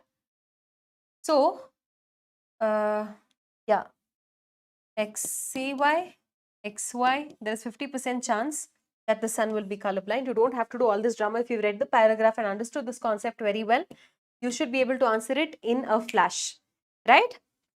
So, Monisha Shanmukha finally is on the top 3 and Asad top 3. When do you get a break? Oh, that's very sweet of you to say, Hashita. I'm glad you think so. Ravi is asking, when do you get a break? Come on, Ravi. I'm the one who's doing all the talking here. I'm blabbering, yapping since the last 1.5, 2 hours, and I haven't even sipped a drop of water. And you just looking at the screen, typing ABCD, and you want a break.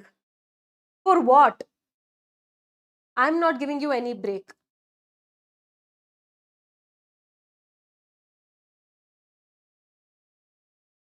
There is no break. If you want, go grab a snack. You want to eat something, go bring your food and you can eat while watching the session. I'm not giving you any breaks. Okay? You don't expect breaks. Next question.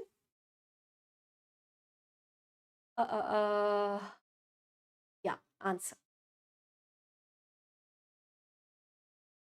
Okay, how to answer the poll? You just have to type whichever you think is the correct answer. Just the option you have to type in the chat and that will automatically reflect in the leaderboard.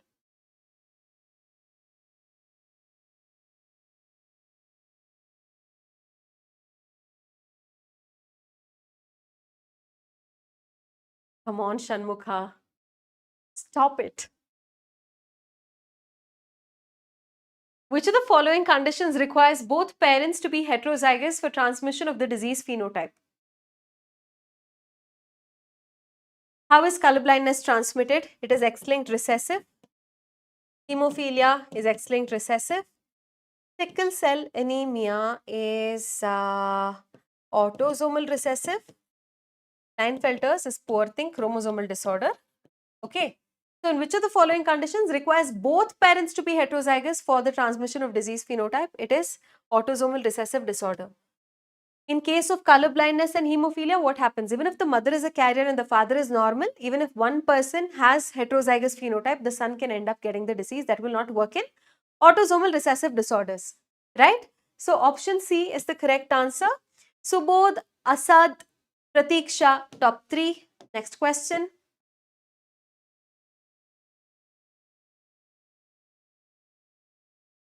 No, I don't need a break. Thank you. Sabhyata, thank you.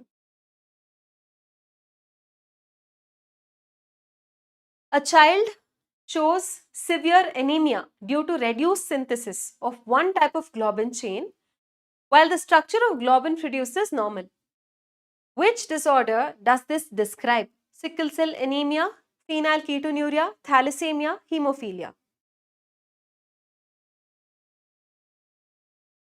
If my BSc Botany Zoology is not good, have many backlogs failed, then after clearing all backlogs failed and after completion of MSc Botany, can I get lectureship job in PUC private college? Ganesh is asking. Is not good having many backlogs. Why do you have backlogs, Ganesh? BSc is such a beautiful course. Like you learn so much about like pure science, no? So what is the reason why you're scoring less? Why have you got less marks? Why are you having backlogs? Are you not genuinely interested in the subject? Did somebody force you to do it? What is it? Find out. Okay, so if you like the subject, you can teach it well. But if you don't like the subject and your bachelor's you're not doing very well, then you might not know the subject very well. I mean, well enough to teach it to others, right? So think about what is your passion, what do you enjoy doing, because your job you have to continue for the probably for a major part of your life. You might as well do something that you enjoy. I took BSc, I did MSc botany because I genuinely enjoy that subject. Okay, so think about it. I've answered your question. Now please stop spamming, okay? A child shows severe anemia. Just because you saw anemia here, did you mark sickle cell anemia? Then I don't like you. The correct answer here is not sickle cell anemia. It is thalassemia. Option C is the correct answer. Uh, PAN card. Wow. Shreyas and Asad are top 3. Now tell me, beta globin chain synthesis is controlled by how many genes and on which chromosome are those genes present? First we'll talk about beta globin chain, then we'll talk about alpha. Wait, first we'll talk about alpha globin chain, then we'll talk about beta globin chain. How many genes are there? On which chromosome are those genes present? You have to tell me. This is about thalassemia.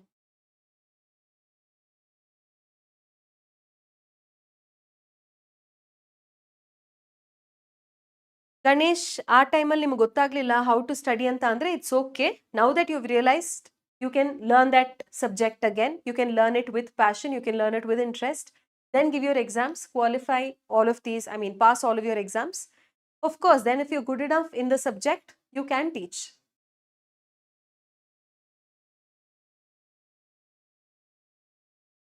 Priya Kumari, CR11. What is this? Some Ronaldo's jersey? Okay.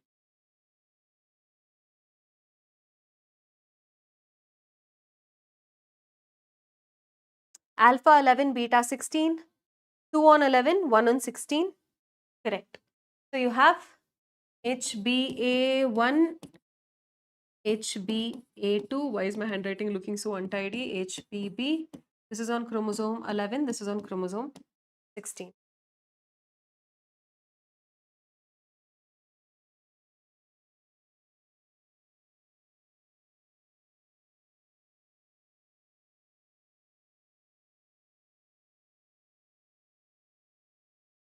Yeah, it was blurry even for me.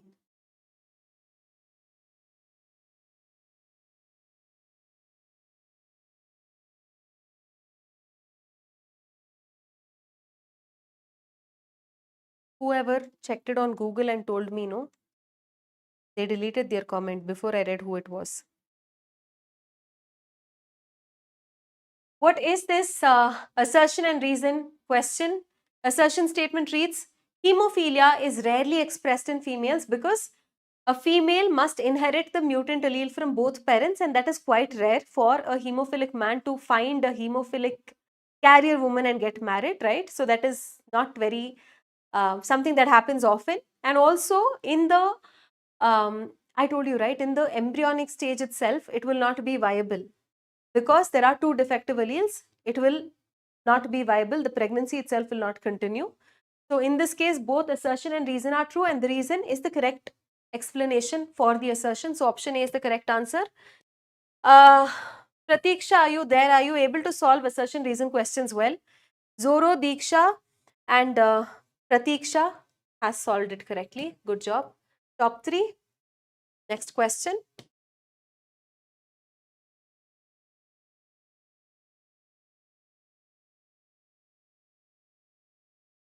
Oh, glad that it is helping you.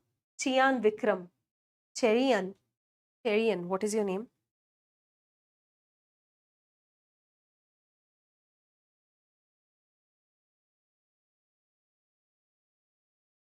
Yes, you have to complete your backlogs and only then you can go and attend interviews, Ganesh. If you yourself has failed, how can you expect anybody to trust you enough to make other children pass, right? So which karyotype is characteristic of Klinefelter syndrome? It is 47XXY. What is this then? Option A. Monisha, Shuaib, Maria, top 3.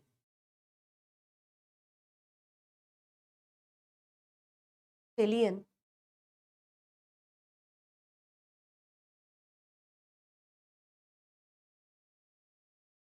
Okay. So this is Turner syndrome. Next question.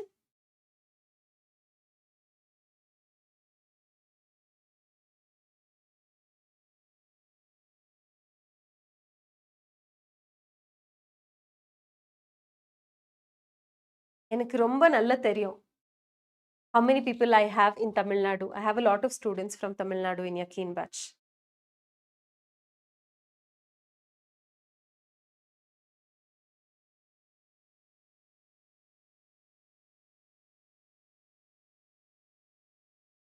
Color blindness is because of? Huh? Okay. It is X-linked recessive. Phenylketonuria is enzyme deficiency. Hemophilia is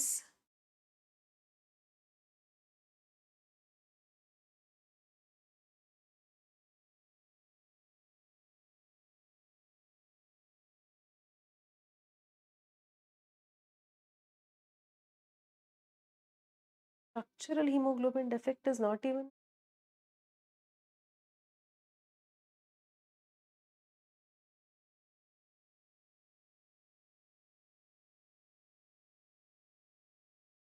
One also.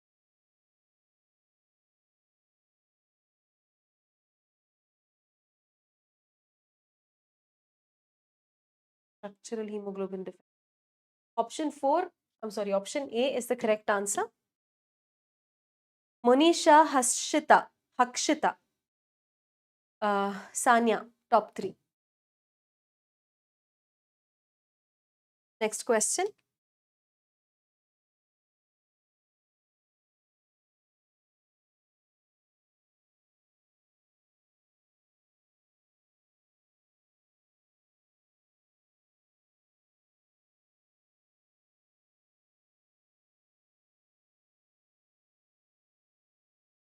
I don't have a favorite student, Shanmukha. All my students are favorites.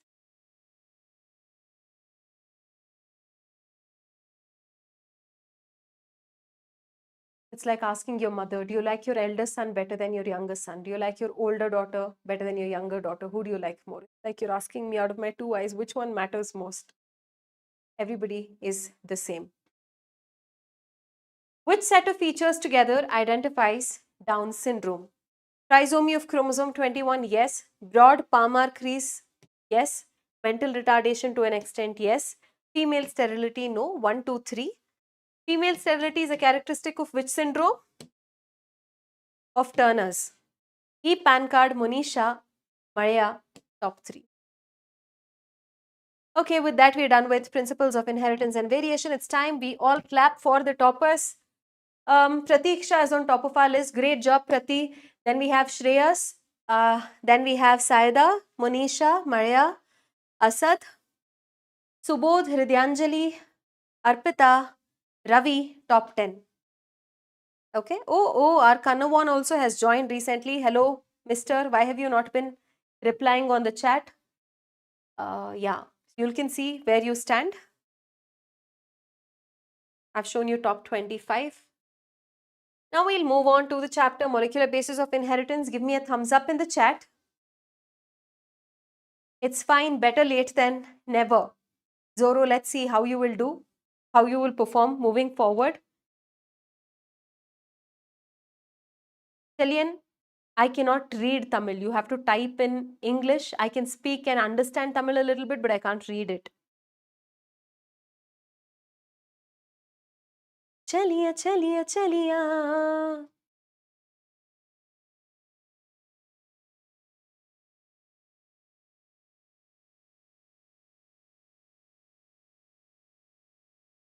Okay, we have multicolored thumbs up going on in the chat. We'll continue. Yes, you can, Ganesh, you can. All the best. Please go study and do well in your exams. All good things will happen to you. Okay?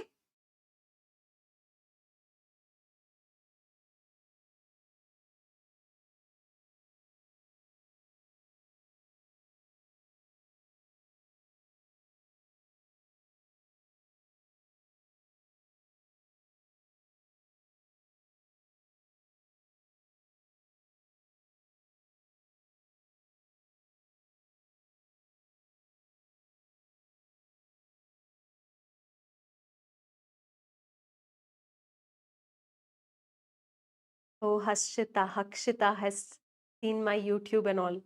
Thank you, thank you.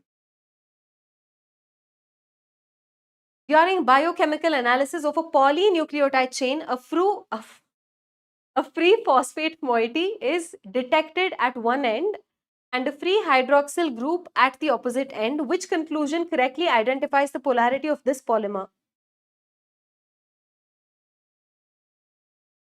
Free OH is at 3' end and free phosphate is at 5' end. Option B is the correct answer. Good job. Shanmukha, Subodh, Manisha, top 3.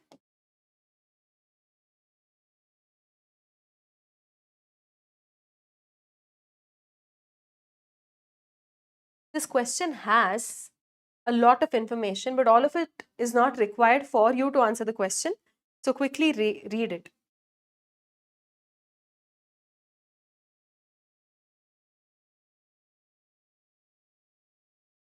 Tanya, answer the question. You can talk to Priya later.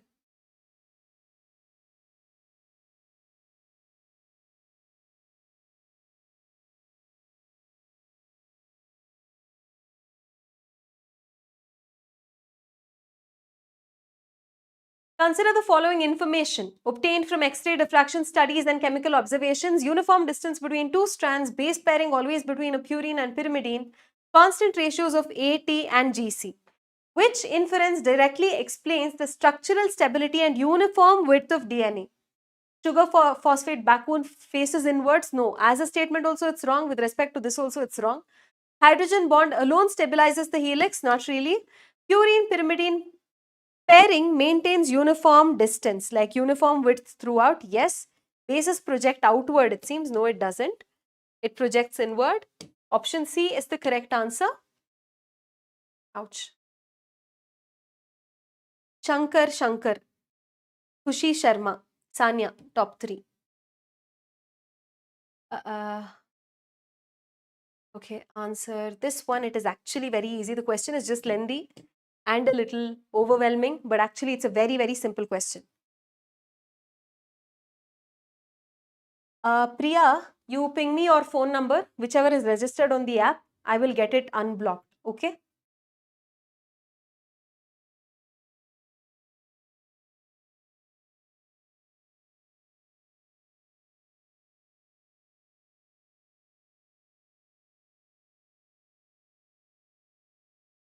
Ganesh, I said yes 15 minutes ago. I said yes. You're not paying attention. You're spamming unnecessarily.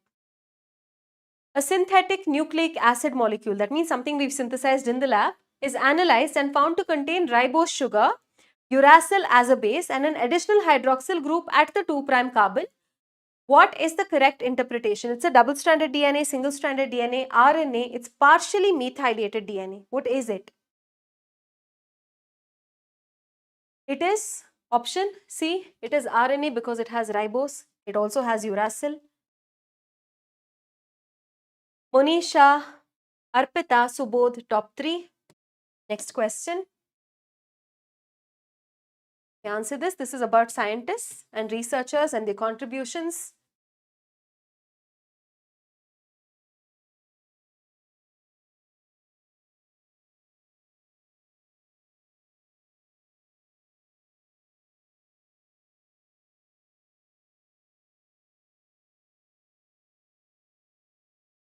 Match the following observations with their contributors. DNA identified as nuclein, fried rice mixture. Constant AT and GC, Irwin Chargaff. X-ray diffraction data, Rosalind Franklin. Double helix model, Watson and Crick. Okay, so this is 2, this is 1, this is 3, this is 4. 2, 1, 3, 4. Option A is the correct answer.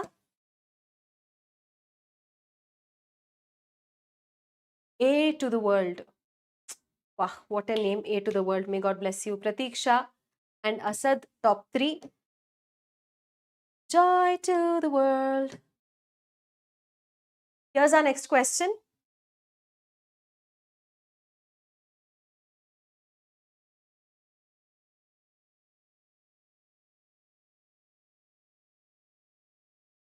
It sounded like fried rice mixture because I said fried rice mixture. You know, his name has only one letter in the end, different from fried rice. Assertion. The two strands of DNA have opposite polarity because one strand runs from 5 prime to 3 prime, the other. Wow, what a question. Both are true and R explains A. Option C is the right answer. Monisha, Arpita, Sanya, top 3.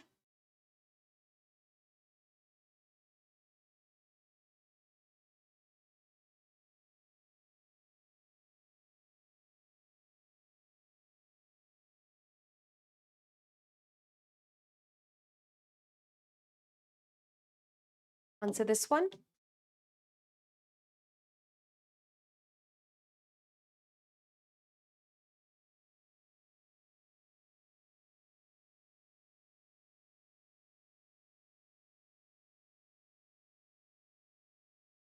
Vanakkam, A to the world. Consider the following statements regarding chromatin. Euchromatin stains lightly and is loosely packed. Yes, it is. Heterochromatin stains dark and is densely packed. Yes, euchromatin is transcriptionally inactive alla active. Heterochromatin is transcriptionally inactive. Yeah. So 1, 2 and 4 are correct. Option B is the right answer.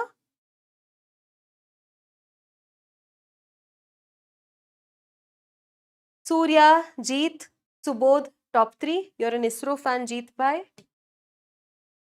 Nice. People are fans of science more than film heroes. Good.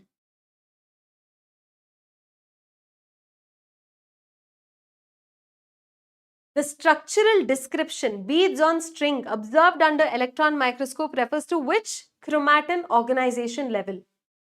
Chromatin fibers condensed at metaphase, DNA loops organized in nucleoid, nucleosomes arranged along chromatin, chromosomes formed after condensation.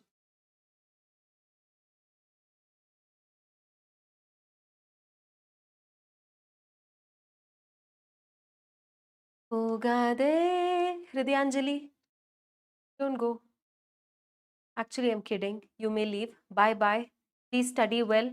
I have lots of hopes on you. Don't disappoint me. Study really hard. Okay? I'm rooting for you.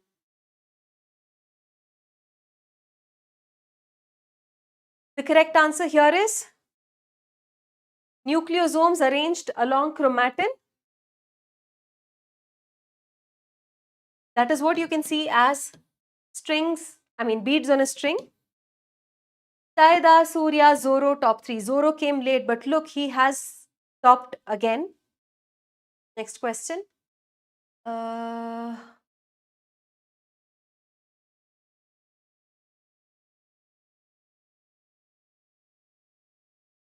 we'll answer this one.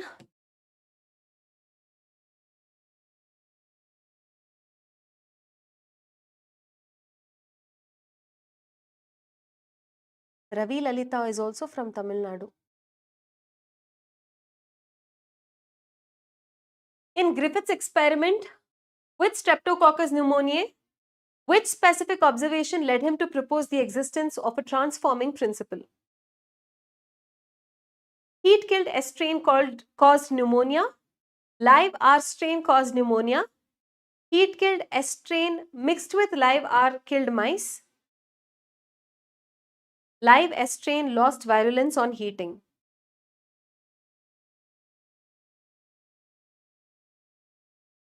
Option C is the correct answer.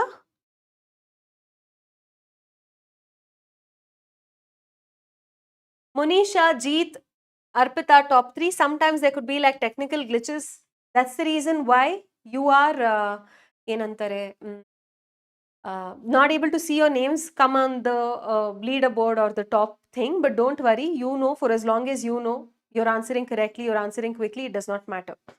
Okay. Next question.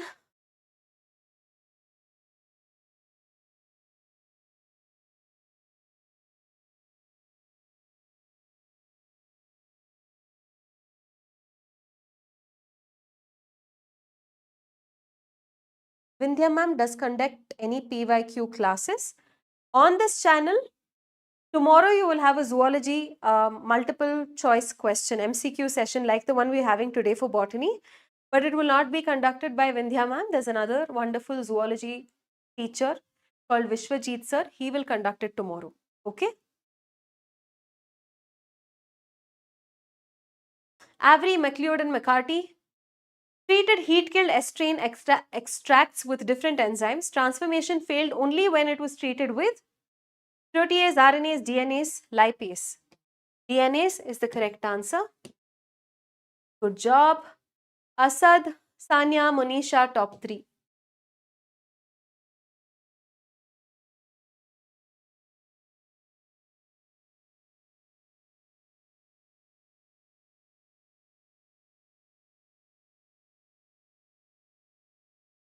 Answer this one.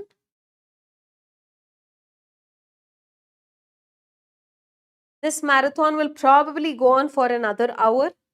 I'm not sure. We started at what, 6 o'clock, right? So it's only been 2 hours. Yes, definitely all the chapters will be covered in the batch complete botany by Shalini ma'am. The link to that is given in the description of this video. It's a free batch. You may join there. Okay. By mid-March, the entire botany syllabus will get completed. In the meantime, we will be conducting such live sessions on YouTube. So if you subscribe to this channel, you will get notified. You can come join and we can all prepare together. Assertion: DNA polymerase can initiate replication independently at any site on DNA. No, it can't. It requires a specific origin of replication, which we call the ORI site. So assertion is false and the reason is true. Option B here is the correct answer. Monisha, STV 9774, Sanya, top 3. Next question.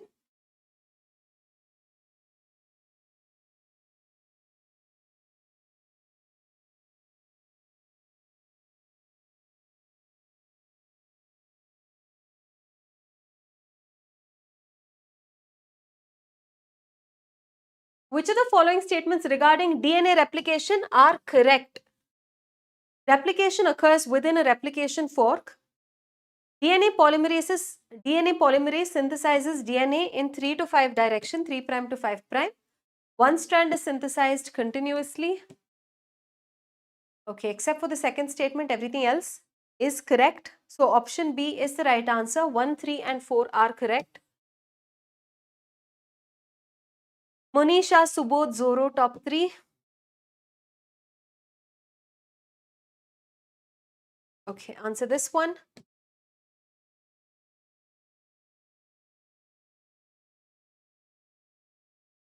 Which statement correctly explains the role of deoxyribonucleoside triphosphates during replication?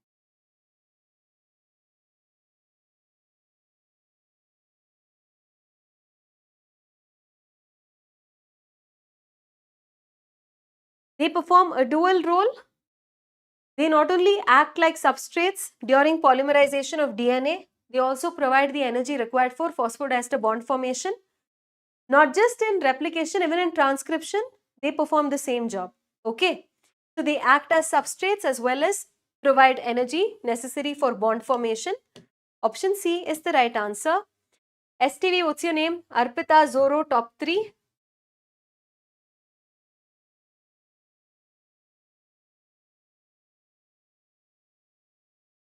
Okay, this is a lengthy one. Application based. I'll give you 45 seconds.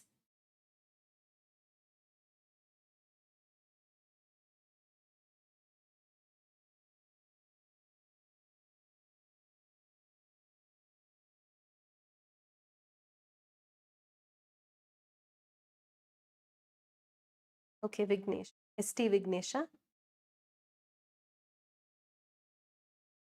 Jitu bhai, decide. Is it A or C?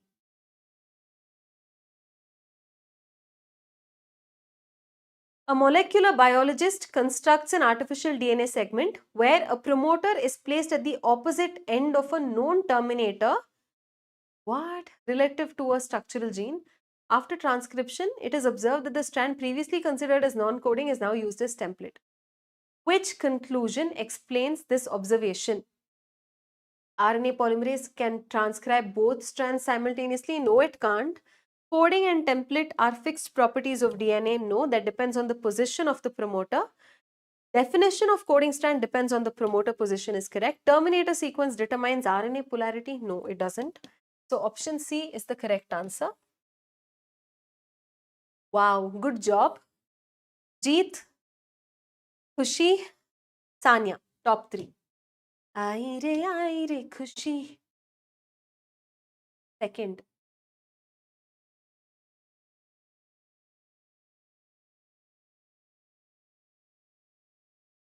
Answer this one.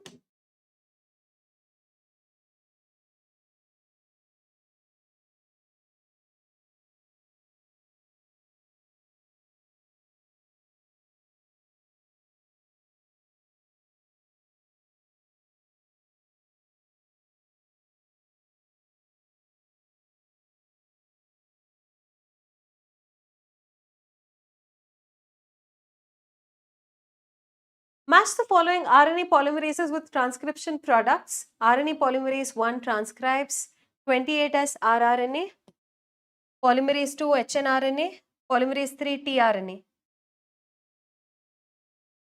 Option A is the correct answer. RNA polymerase 1 transcribes which other types of rRNA? Let me know in the chat. Jeet, Hermione is in my class. Wow. And Sanya, top 3. Which other types of rRNA does RNA polymerase 1 transcribe?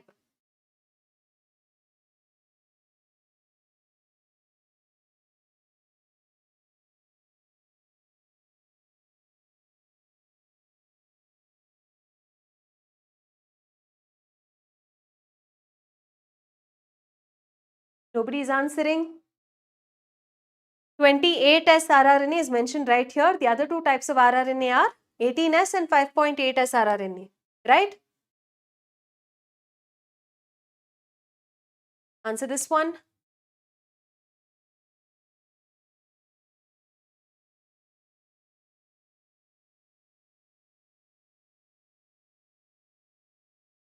Yeah, Priya. 58. Sure. 58S. 5.8 it is, no? But it's okay. I'll give it to you this time. You missed the point, whatever. It's okay. Assertion and transcription, only a specific segment of DNA is copied into RNA.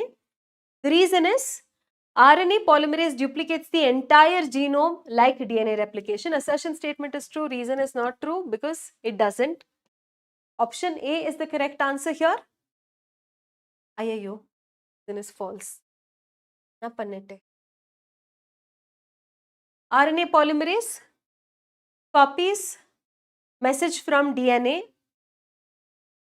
only in the segment where information is present, only in that structural gene portion between the promoter and the terminator.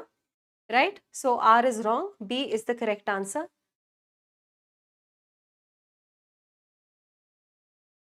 Subodh, Asad, Zoro, top 3.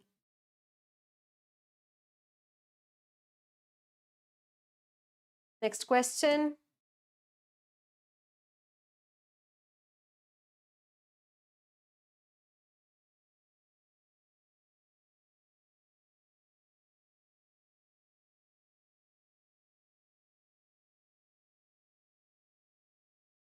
Which of the following statements is correct?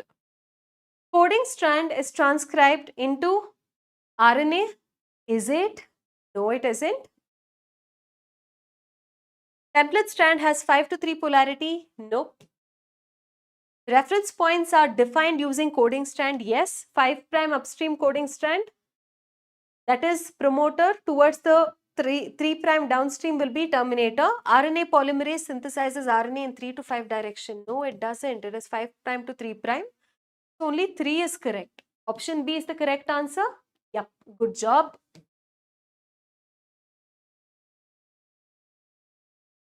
Musralin, Asad, Subodh, top 3.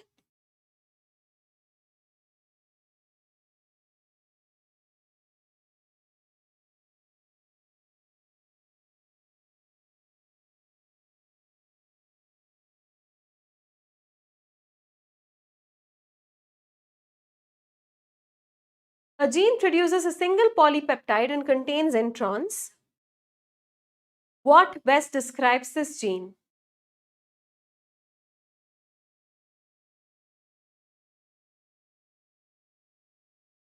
Jeet Bhai doesn't even read the question. He will type A, B, C, D. If given a chance, he will type till Z also. And somehow one of them will obviously have to be correct. So he will end up on the leaderboard. What is this behavior, Jeet Bhai? Make up your mind. Is it A, B, C, or D? Yeah, if it's producing a single polypeptide, that means it's monocistronic. If it is interrupted by intron sequences, then it is called a split gene. Such an arrangement you can find in eukaryotes. Right? So option B is correct answer. Polycistronic genes like we see in lacoperon, which are uninterrupted, no introns here, can be seen in prokaryotes. So option B here is the correct answer. Monisha, Khushi, Hermione, top 3. Good one. We'll answer this. This is based on the people who deciphered the genetic code.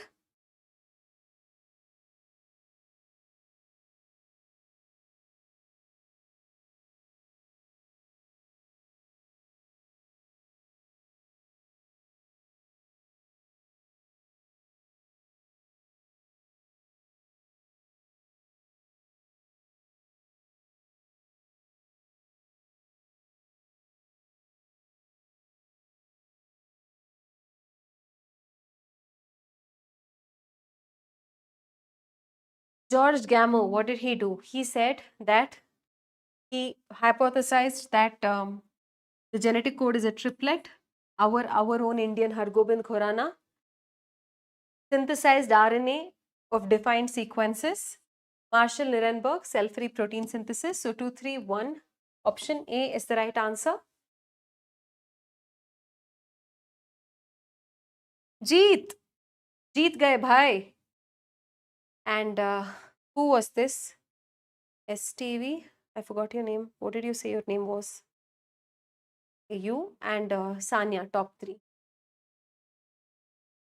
Vignesh.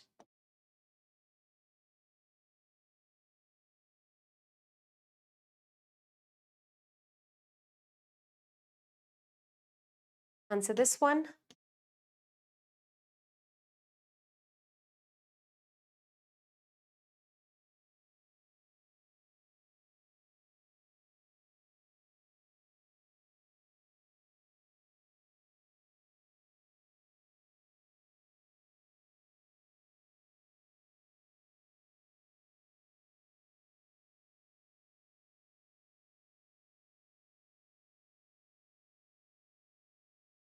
Insertion of a single nucleotide can alter the entire downstream amino acid sequence because genetic code is read in triplets without punctuation.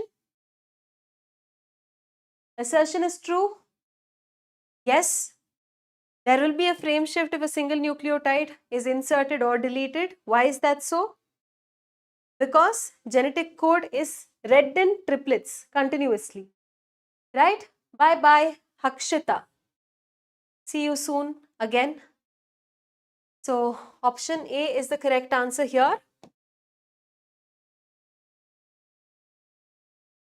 Jeet, Subodh, Monisha, top 3.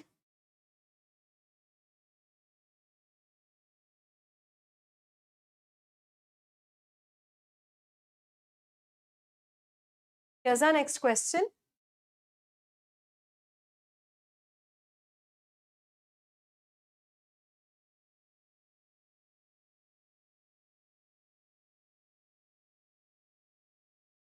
All 64 codons code for amino acids? No, they don't. Stop codons do not code for any amino acid.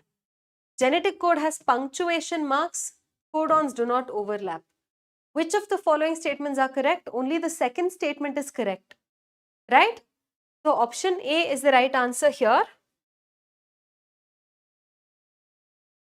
Arpita, Subodh, Hermione, top 3.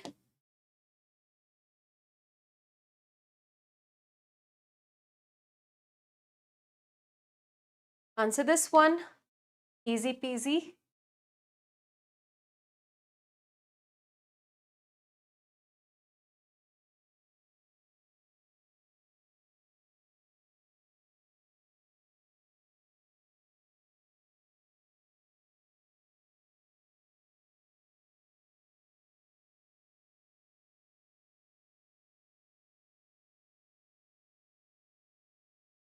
The sequence UAA, UAG, UGA collectively represents which functional category? It is the stop codons or the terminator codons.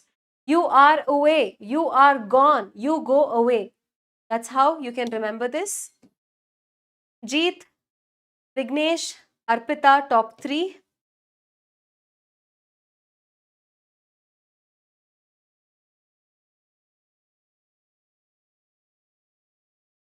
Answer this one based on mutations.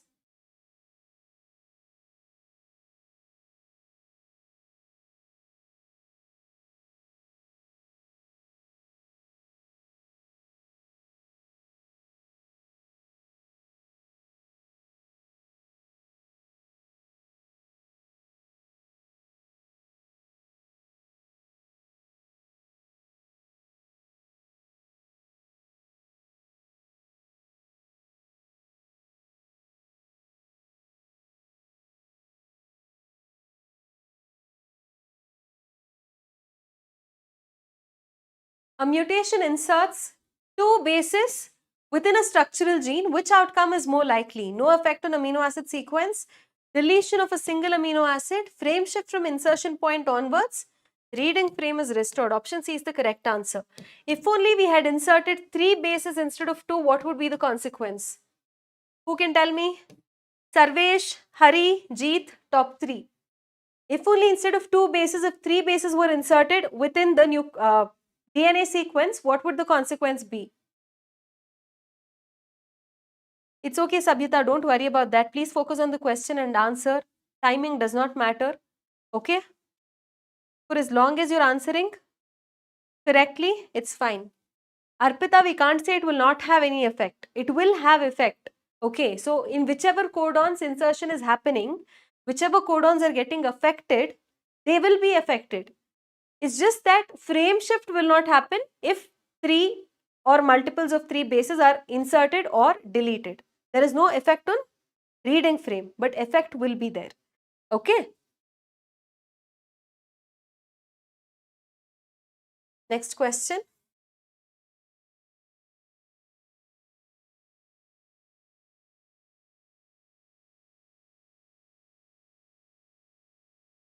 So this one is also easy.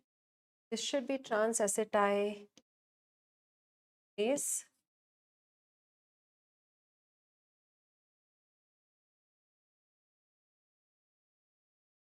Tanya and Shanmukha became friends again after fighting in my class that day.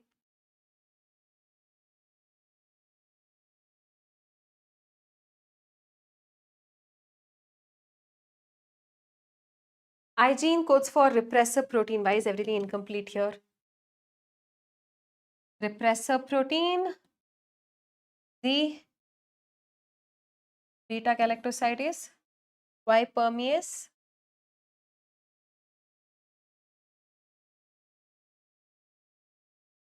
Oh, beta galactosidase is here. Its function they have given.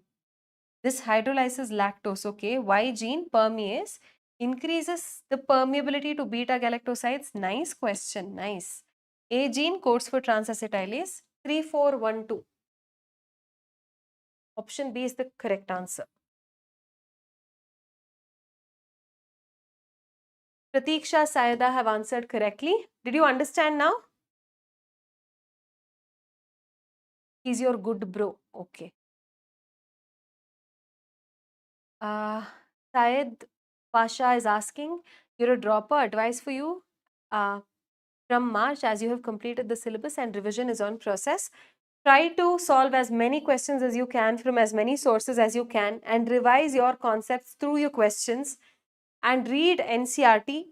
Make your separate revision notes for all the specifics, like wherever there is specific data, like this scientist did this thing in this year, including the scientists whose contributions are mentioned at the beginning of a unit, include the summary, introduction of the unit, include everything, and wherever specifics are mentioned, make a separate note of it. Examples are mentioned like in plant kingdom, animal kingdom, morphology.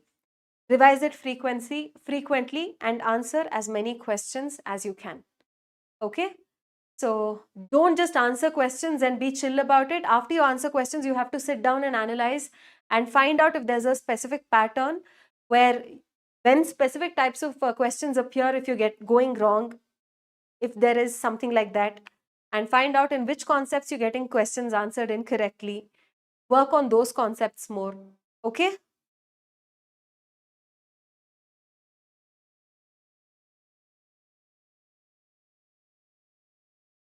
Surya does not want to be called bro he by any girl.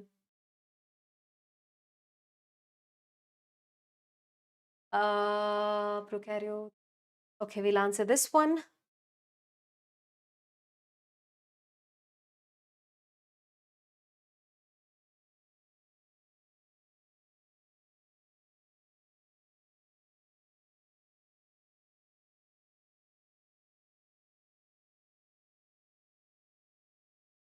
And in concepts which you feel like you know really well, you can start framing questions from those chapters.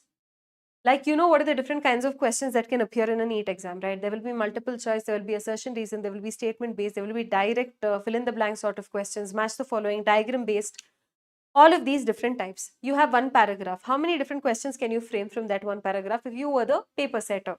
Like, how would you think? How would you make it more complex? Think about it. Okay. In prokaryotes, regulation of gene expression predominantly occurs at the level of transcription initiation, correct? Accessory regulatory proteins influence RNA polymerase activity by interacting with operator sequences adjacent to promoters, correct? So both A and R are true, and R explains the assertion. Option A is the right answer here. Good job. Just the two of you, Manisha and Jeet. Jeet is never giving up. Jeet is always winning. Uh,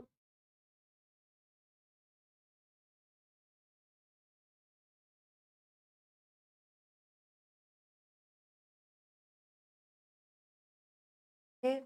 Human Genome Project, let's go.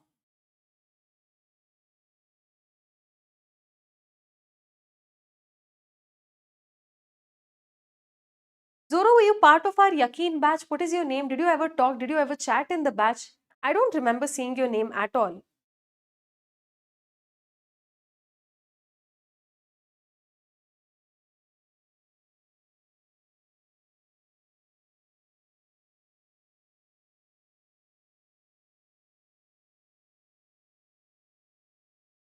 Consider the following statements regarding features of the human genome.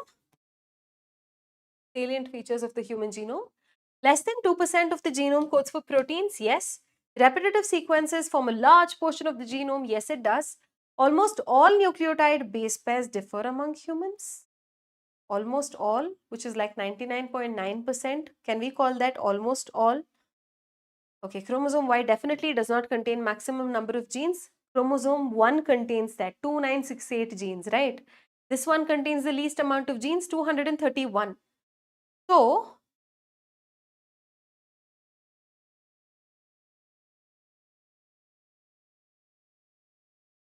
all, can we call it 99.9%? Yeah, we may, I suppose. So option B is the correct answer. That's kind of like a dicey question. Almost all. 99.9% is almost all, like in that Dettol ad, right?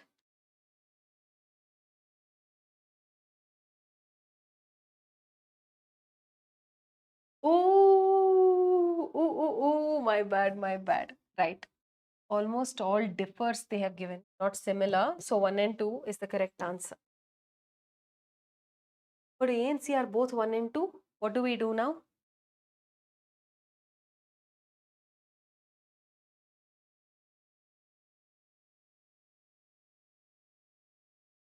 Correct, correct. Got it, got it, got it.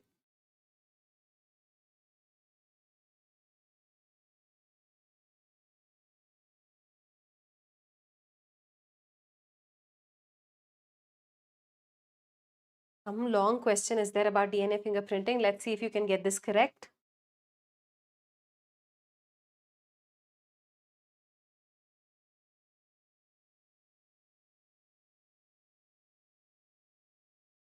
Just one moment, I thought about what. Sajida, Sadia, Sadia. No, that was Nadia, no?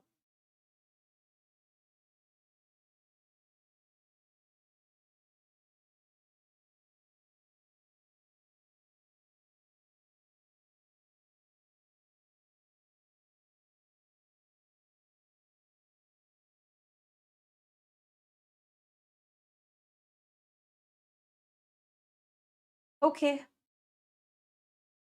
Glad you're finding it helpful, Pasha. In a forensic investigation, DNA samples are obtained from blood stains, saliva, and hair follicles found at a crime scene. The laboratory reports identical polymorphism patterns in all samples taken from a single suspect despite being derived from different tissues. This consistency allows reliable identification without sequencing the entire genome. Which principle best explains the reliability of this approach? All tissues contain different repetitive DNA. DNA from all tissues of an individual shows the same degree of polymorphism. Yeah. Only germ cells carry polymorphic DNA. Polymorphism occurs only in coding DNA. No, option B is the correct answer here.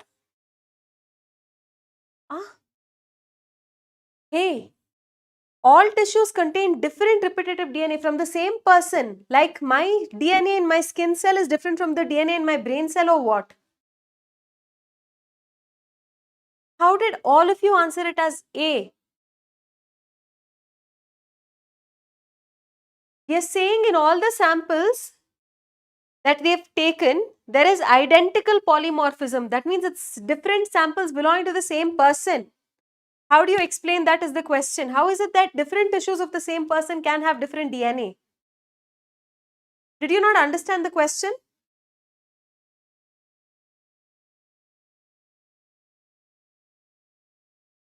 Where do you want to go, Shanmukha?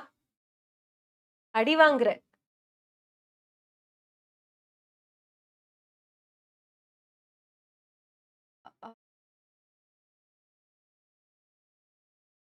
We will answer this one.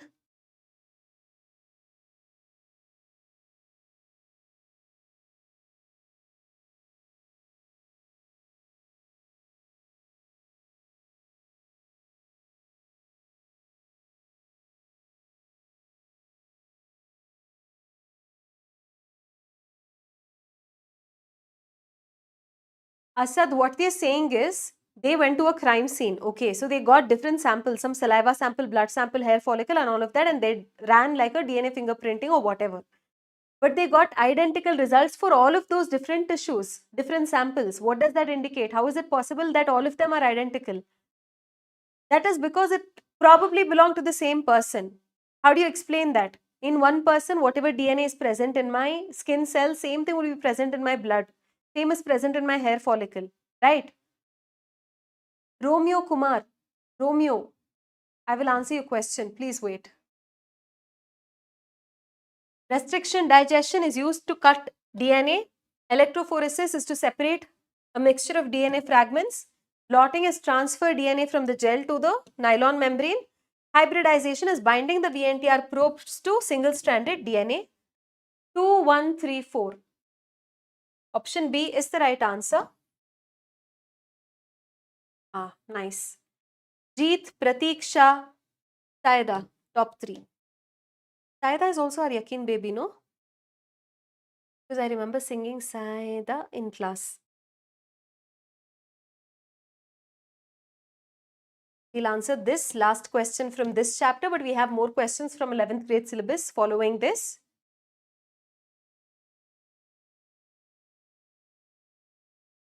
DNA fingerprinting is based on sequencing the entire genome. Do we sequence the entire genome? We definitely don't. VNTRs belong to mini satellite DNA? Yes. VNTR copy number varies among chromosomes belonging to different people, you can say. Yeah, monozygotic twins have. Which ones are correct, they are asking. So 2 is correct. 3 is correct. 4 is correct. Option B is the correct answer.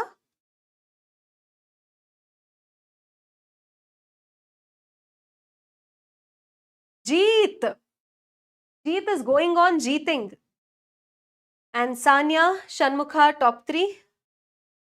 Yeah, I think that's enough for this chapter. We'll take a look at our leaderboard for the last 3 chapters. Pratiksha is on top of our list. She's answered 44 out of 50 questions correctly. Good job, Pratiksha. Saida has answered 44 out of 51. Manisha, 40 out of 59. Then we have Subodh, Asad, Maria, then Shreyas, Arpita, Shanmukha, Ravi, top 10. Shall we move on to the 11th grade syllabus? Maria, where are you going? Asad, I will send it on this WhatsApp group, but I think some of you all are not able to join. This link is not working apparently for some of you. So I don't know what to do. I'll see. Oh, we will do one thing, okay. I will share it in the form of notes on my batch. The batch is called Complete Botany by Shalini ma'am. Do you want it with answers or just the questions without answers?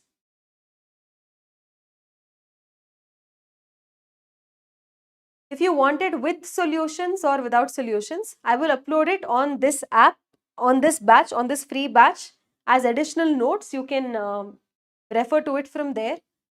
Okay? Okay? So you can join this batch. This is called Complete Botany by Shalini ma'am. I always say Complete Shalini by Botany ma'am. It's opening in Chrome. You want it without solution. See, I can either give it to you with the markings that I've done with annotations or just the plain PDF without any annotations. So, however you like it, I will provide it. Okay? Ravi is also from Yakeen. Alright, so I'll have it uploaded on the app. Maybe tomorrow. Okay? We'll start with the living world. Not many questions to go. Let's see how well you perform.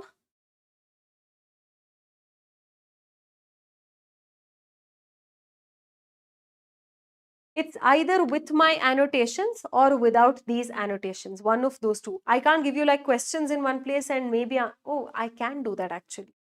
I will give you separately one PDF, just questions, and with solutions also I can give. No problem. I'll provide that. Which category has the maximum common characters? Class, order, species, genus? Maximum common characters is at the species level. So option C here is the correct answer. Good job. Monisha, Jeet, Tanya, top 3. Next question. Answer carefully. Which of these is not used in animal classification? Which of these taxonomic categories is not used in animal classification? Phylum, division, order, genus.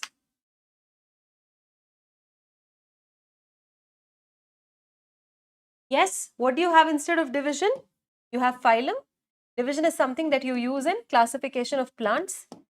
This is the second taxonomic category, right? From the highest to lowest.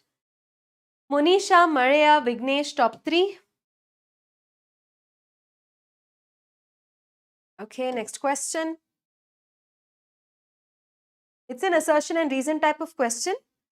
Hasini, if you have to join the poll, there is nothing extra that you have to do. Whichever option you think is the correct answer, just type it in the chat like all of your other peers are doing right now. It will automatically reflect in the poll here, but sometimes if there is any technical glitch, you may not be able to see your name, even if you've answered first, but it's okay. For as long as you know that you've answered correctly, it's fine. From this chapter, Ravi, maybe 1 or 2. You never know. Binomial nomenclature is used worldwide to name living organisms. It ensures each organism has a unique and universally accepted name. Yeah, both assertion and reason are true, and reason correctly explains the assertion. So option A here is the correct answer. Jeet, Monisha, Maria, top 3. Maria, did you not say bye? What are you doing still?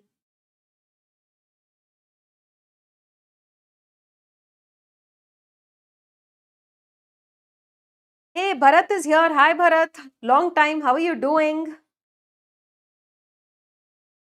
Which of the following statements are correct? Genus is a group of related species.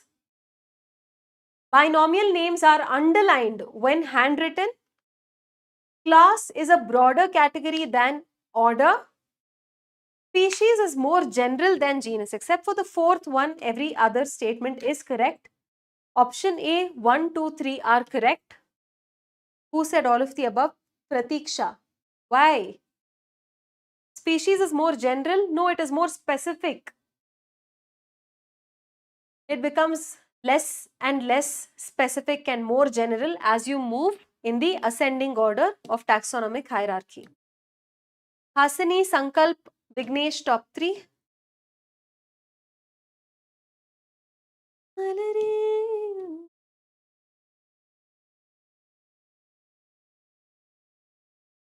General means less specific.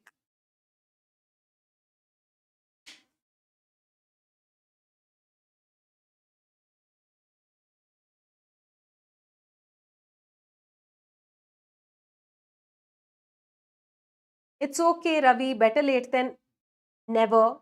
So focus on the question and try to answer correctly. Choose the correct set. Class includes related orders, does it? Phylum includes related classes. Genus includes related species. Everything is correct. So here option D is the correct answer.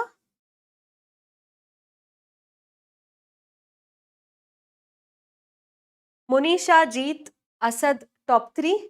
Okay, let's just address Romeo's question. Romeo, Kumar, you have a lot of backlog. What should I do now? I lost all my hope. What will I do? Next, should I complete everything in detail or in one shot or complete high weighted chapter? Yes, you have to go by weightage right now if you have a lot of backlogs because we do not have sufficient time on our hands. I think combined physics, chemistry and biology, you have more than 80 chapters. How bad is your backlog? Like if it's like too much, then it's best if you can, go according to the weightage. Okay, refer the last 5 years papers and find out which chapters carry more weightage and whatever you're studying, study that perfectly. Okay, and don't rely on multiple resources for studying right now. If you understand well from one person, stick to that person for understanding concepts. Whichever chapters you prioritize, according to weightage, you have to solve as many questions as possible in that. That is the best you can do in the limited time. Okay, please, number one thing, get rid of whatever is distracting you. If you haven't been able to keep up until now and you've lost a lot of time and having a lot of backlogs, it's high time that you get rid of distractions in the form of social media, mobile gaming and all of that, reality shows and Netflix series and all of that. Okay, so regardless, even if you're doing really well right now, if you feel like you've completed all the syllabus and you're revising right now, even those of you all, for the next few months, please do not get into things that will distract you. So that will definitely help you improve your score. After May 3rd, when you get your results, when you get your rank, then maybe you can start posting your success stories on your Instagram and everything. Okay? Hi, Hari. Good evening. No problem, Bharat.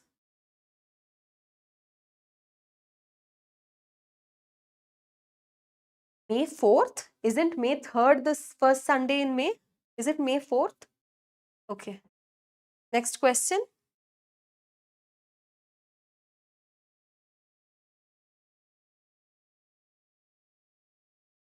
Sanya knows everybody.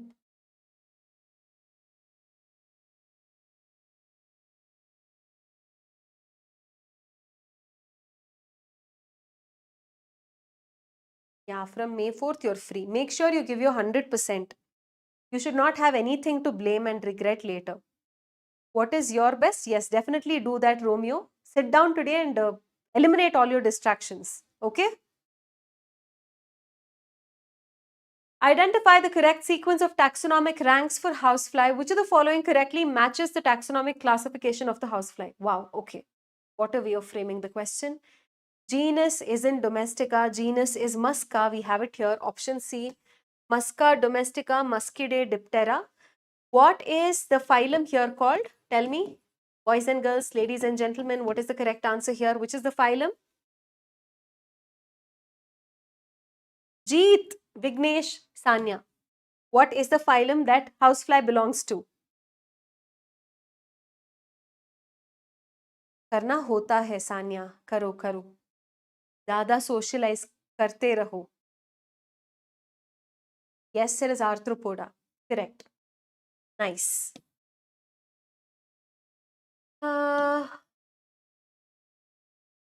We'll answer this one. Last question from this chapter. Then we'll do biological classification and plant kingdom. And then we'll say tata bye bye, see you again. Select the incorrect statements. Select the incorrect statements. Lower the taxon.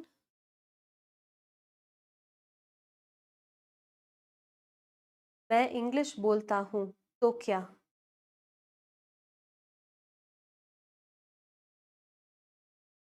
Lower the taxon, more the characters.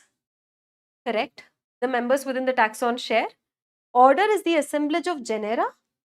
No. Family, assemblage of families. Cat and dog are included in the same family, Felidae. No, cat is in Felidae, dog is in Canidae. Binomial nomenclature was introduced by Carolus Linnaeus. Correct. So A and D are correct. A incorrect we have to select. So it is B and C. Option D is the correct answer. Right?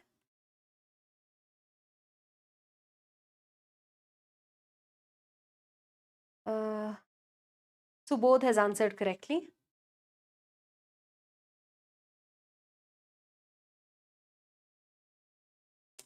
We'll start off with biological classification.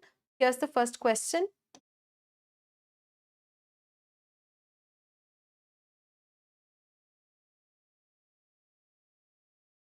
$150 आता है test में, क्या मेरा NEET होगा इस बार? क्या ही बताऊं मैं? I don't want to disappoint you, demotivate you. Keep trying your best, keep giving more mock tests. Sit down and do like a syllabus audit. Okay. In physics, which are the chapters that are more difficult for you? In chemistry, which is more difficult? Try and work on those difficult chapters. That will give you like a confidence boost. Or if you have like too many backlogs, like I suggested to another person, Romeo Kumar here, I will tell you that go according to weightage. Okay? Due to my health issues, I didn't intentionally make backlog. Excuses तो हम 1000 दे सकते हैं. Everybody can come up with an excuse, right? But if you are very much focused on your dream, then you will find a way to work towards it. Okay, but okay. If it's a valid health issue and you could not move your body, you could not sit and study, then okay. With whatever remaining time you have, make sure you give your 200%. Okay? Which of the following correctly matches kingdom with its mode of nutrition? Fungi or autotrophic? In which world? Never. Protista, only autotrophic? No. Plantae or heterotrophic? No. Animalia, holozoic, heterotrophic. Option D is the correct answer. This was simple. Hamna, Tanya, Jeet, top 3. Next question. Which notes Hakshita?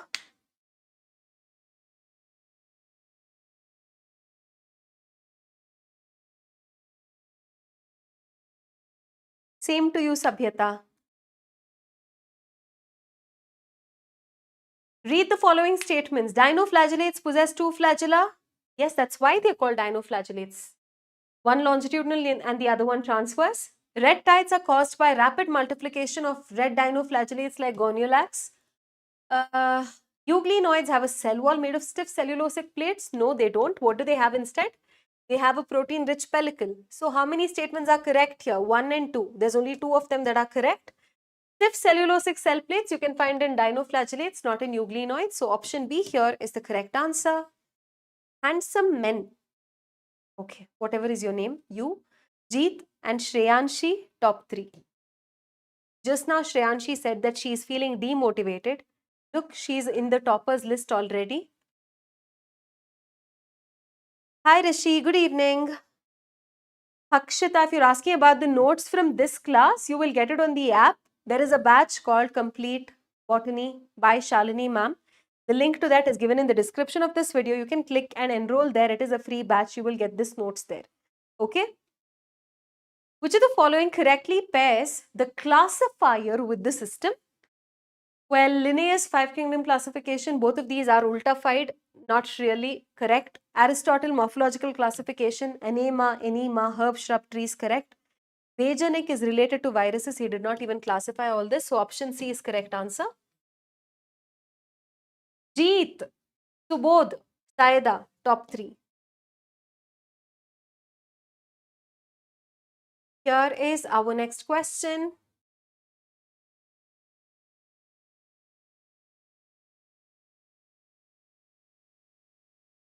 Yeah, handsome. You're lucky and handsome. Vijay is your name?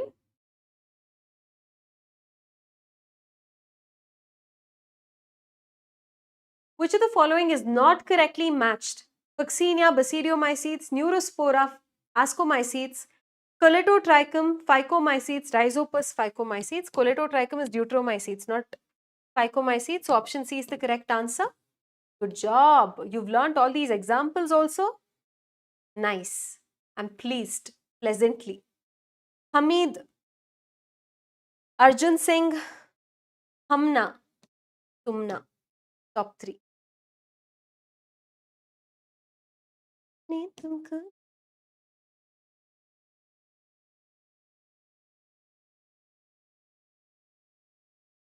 Which kingdom includes both autotrophs and heterotrophs? And organisms that are unicellular and eukaryotic. Forget about autotrophs and heterotrophs. If it is unicellular and eukaryotic, you know that it has to be Protista.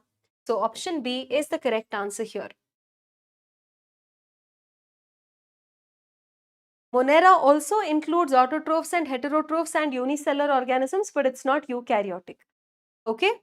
Jeet, Vignesh, Arpita, top 3. Whoever was that sweet fellow who asked me, can I go? Ravi? Okay, Ravi, please go. Bye-bye. All the best. Don't waste time. Study well. Okay? How sweet of you to ask for permission even in an online class. Where else can you find such students? Very nice. You're taking permission to exit class. How sweet.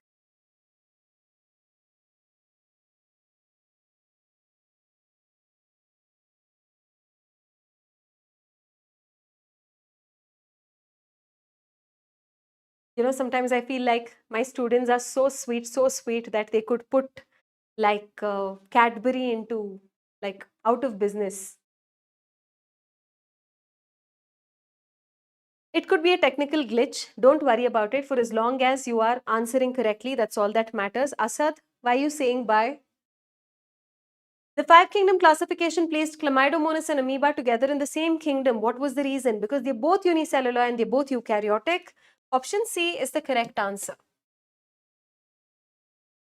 Handsome, Shreyanshi, Subodh, top 3.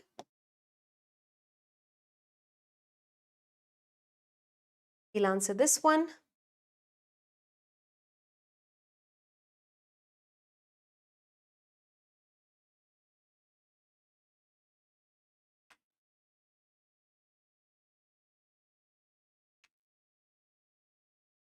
मेरे पास उतने ज़्यादा बच्चे नहीं आते इसीलिए मैं reply कर सकती हूँ लेकिन कुछ चैनल्स हैं जिसमें लोग 100K live watching 80K live watching वैसा आता है मेरा चैनल मेरे क्लासेस में उतना क्राउड नहीं है जो भी कुछ हैंडफुल ऑफ बच्चे आते हैं तो मैं उनके साथ बात करती हूँ क्योंकि otherwise I will feel like I am talking to a wall I will feel like going mad so I interact.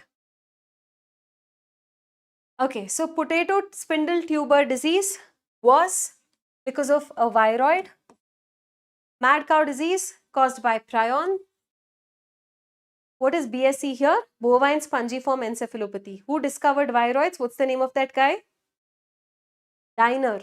AIDS is caused by a virus, obviously. Chlorophyll A and heterocyst is found in nostoc. So 1, 2, 3, 4, get on the dance floor. This is the correct answer. Option A. Oh my god. Vignesh Subodh Sabhyata top 3.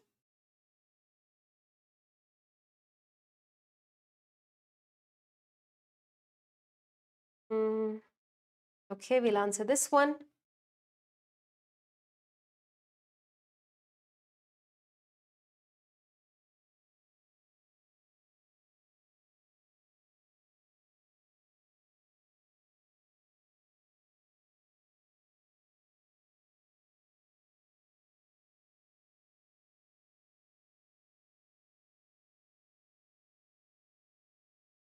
Yes, Bhagya Lakshmi, there will be marathons this entire week of different subjects. Phycomycetes have aseptate cenocytic mycelium. Do they? Yes. In phycomycetes, asexual spores like zoospores are produced exogenously. No, they are produced endogenously.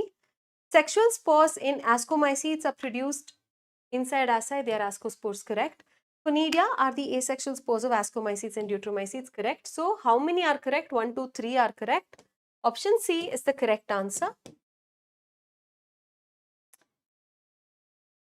Akshita, you wanted to be in the top, Akshita. You are in the top and you're the only person at the top right now. You're the only person who's answered this correctly, right? So, yeah.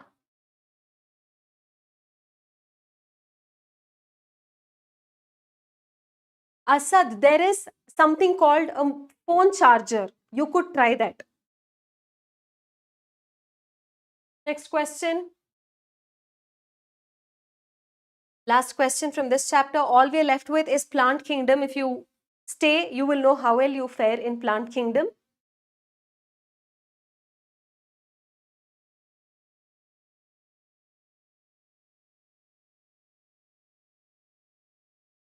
Which of the following best describes the modern trend in biological classification? Is it based only on morphology? No. Is it based on mode of nutrition and reproduction only? No.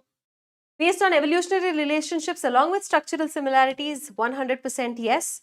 Only on cellular organization? No. So option C here is the correct answer. Sanya, handsome, Shreyanshi, top 3. Last chapter for the day. Let's see how well you fare. Tomorrow you will have the zoology MCQ discussion, and then day after tomorrow I guess chemistry, and then you'll have physics or physics and chemistry, one of those. But you can check the community post over there. The correct timetable will be mentioned.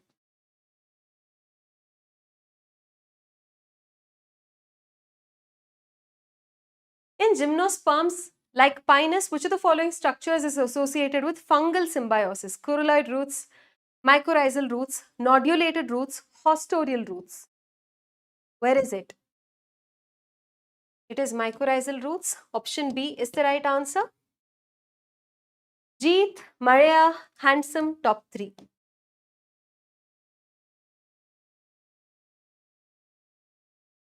Here's our next question. Hi Raghav, good evening. Identify the mismatched pair related to structures of liverworts and mosses. Do we find gemma cups in liverworts? We most definitely do. Do we find secondary protonema in mosses? Of course, that's how the leafy gametophyte will arise. Liverworts are found, in liverworts, do we find protonema? We don't. Fragmentation of gametophyte, yeah, it can happen, but it is in the protonema stage. Fragmentation can happen. Okay. So option C here is the incorrect match. Vignesh Hakshita. I will need some time to understand and remember your name. And then we have Akash, top 3. Okay, next question.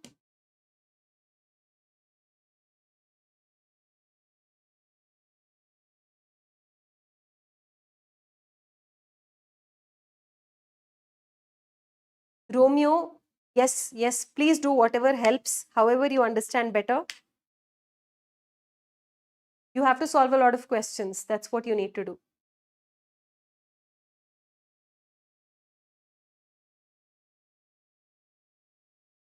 Akshita. I know Harshita, so this is new to me. Which feature is common in Mercantia, Selaginella, and Cycas as per their reproductive cycles? They all have archegonia. Yes, they do. Independent gametophytic generation. In Cycas, you don't have independent gametophyte. In Selaginella and Mercantia, you do. Homosporous spore production. These two are not homosporous. Mercantia is homosporous. Lack of alternation of generation. No way. All plants show alternation of generation. Option A is the right answer. Aha. Chanmukha, Subodh, top two. Only two, I mean. Here's a question regarding pteridophytes.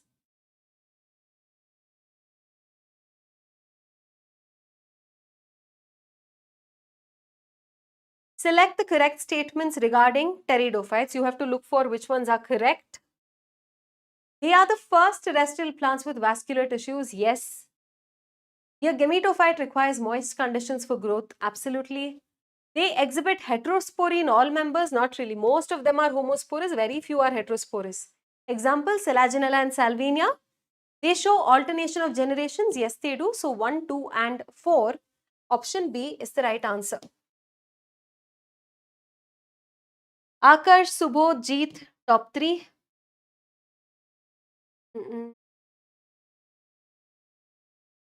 Okay, we'll answer this one based on taxonomy. Which of the following correctly pairs type of taxonomy with its basics? You don't know the first unit and you're so happy about it. What is this behavior? Handsome man. Handsome men.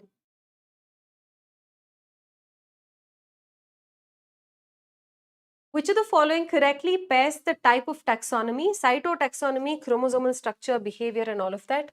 Chemotaxonomy is based on chemicals. Do we have that anywhere? This is wrong. This is wrong. Phylogenetic is not observable characters. Numerical taxonomy, computer based. Yes. You assign numbers and codes and stuff. Right? Option D is the correct answer. Ouch. Monisha, Subodh, Vignesh, top 3. Vignesh and Subodh are doing pretty well. Here is our next question. Identify the incorrect statements.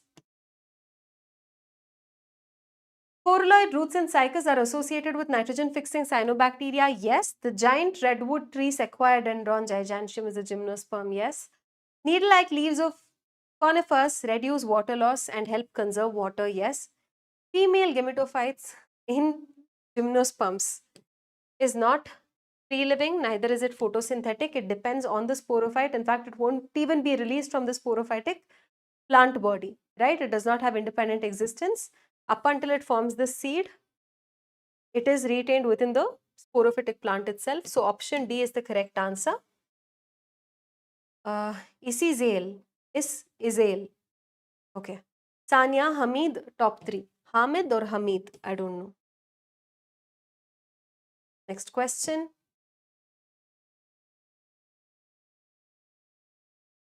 Oh, that's very nice, handsome. You should, doesn't matter what anybody thinks of you, for as long as you think you're good to go, that's all that matters. I think you are handsome. I haven't seen you, but I think you are handsome. Select the correct statements about mosses.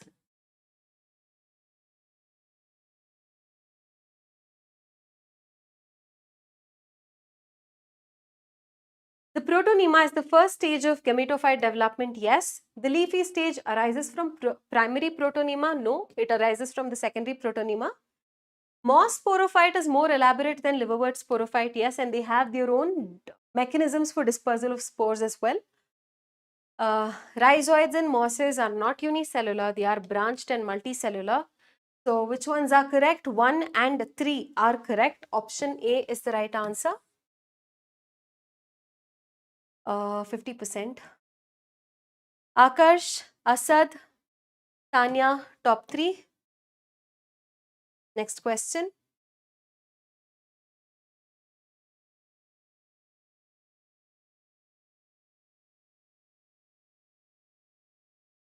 Which statement differentiates pteridophytes from bryophytes? Pteridophytes lack vascular tissues while bryophytes possess them. Lacks vascular tissues while bryophytes possess them. Ulta. Pteridophyte, gametophyte is dominant and independent? No. It is independent, sure, but it's not dominant. Pteridophytes have independent sporophyte, bryophytes have dependent sporophyte. Yes, this is correct. Both have multicellular rhizoids. Nope. Option C is the correct answer. Handsome, Subodh, Shreyanshi, top 3.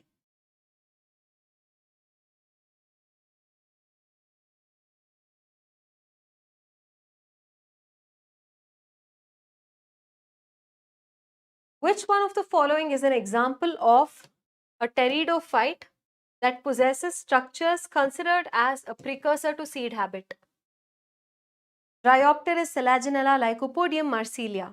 Marsilia is not even mentioned in your syllabus as an example. That's one pretty looking plant. It looks a little like oxalis, but it's nice, pretty. The correct answer is Selaginella, and the other plant is Salvinia. Option B is the right answer. Jeet, Subodh, Shreyanshi, top 3. Shreyanshi entered late, but she is ruling the leaderboard. Here is another statement-based question. Yep, Monisha. Phylogenetic classification is based on evolutionary history. Is it? Yes, it is. Organisms classified together in phylogenetic systems share a common ancestor. Right. So, are both the statements true? Yes, they are true.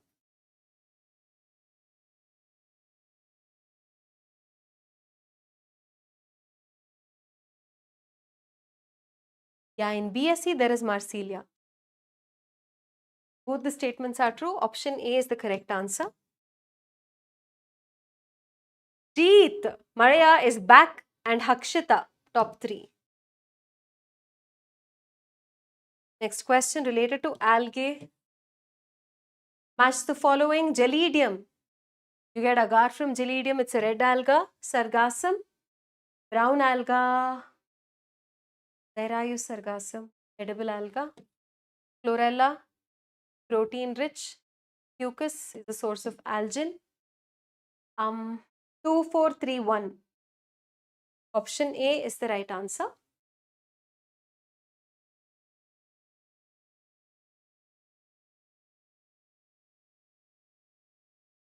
Hamid, Tanya, Shinchan. Top 3.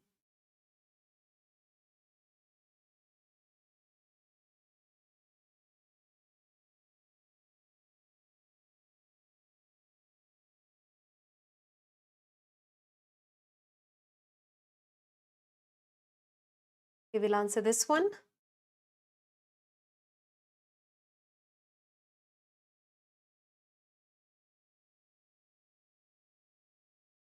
Next unit, I don't know, but for this week, you will have other subjects till Friday. And after that, we will notify you. If you subscribe to this channel, you will get notified. Okay. Which of the following correctly describes the bryophyte life cycle? Sporophyte is dominant and independent. Nope. Gametophyte is diploid. Gametophyte can never be diploid wherever. Sporophyte is attached to gametophyte and produces haploid spores. Yes, this is correct. Gametes are produced by the sporophyte. Then why should we call it a sporophyte? Will we not call it a gametophyte, you fool? Option C is the correct answer. Handsome, Shanmukha, Hakshita, top 3. Oh my god, I just figured we have 2 more chapters to finish.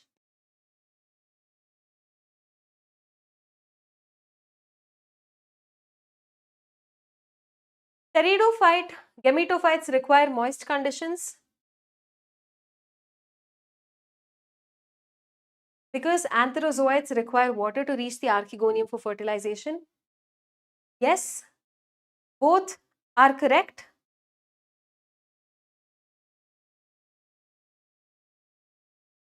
And the reason correctly explains the assertion. Option A is the correct answer. Jeet, Tirumala Shri, Balajiya, Bujja, Zoro, top 3. We'll start off with Cell the Unit of Life. I'm sorry, I forgot. I thought Plant Kingdom was the last chapter. We have 2 more chapters to finish. Cell the Unit of Life and Cell Cycle and Cell Division. Okay? Okay, bye-bye, handsome fellow. Which organelles have their own ribosomes?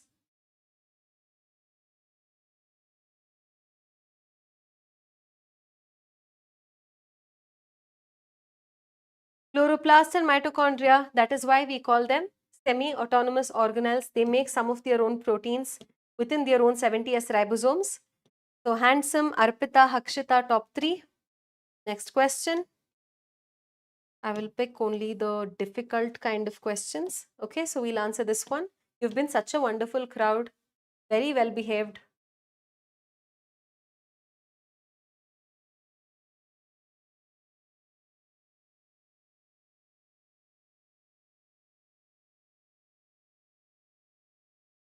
The cis phase of Golgi apparatus is functionally associated with cis phase. It receives vesicles from the ER. It could be from the rough endoplasmic reticulum or the smooth endoplasmic reticulum. Option B is the right answer. Maria, Jeet, Shreyanshi, top 3.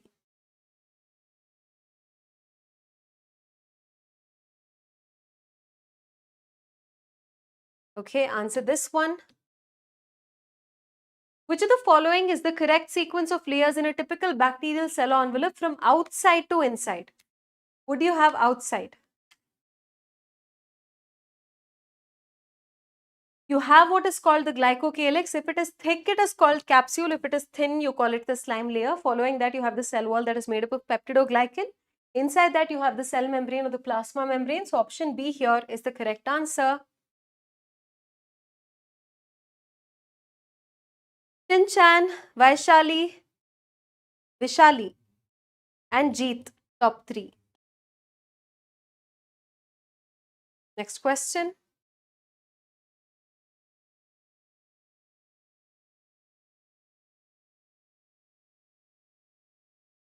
Identify the incorrect match.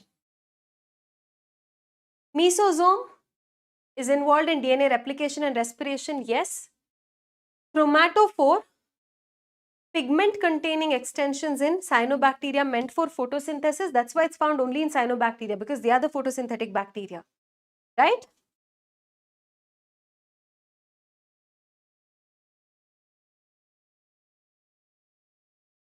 Villi are tubular proteinaceous structures not involved in motility. For motility, it is flagella.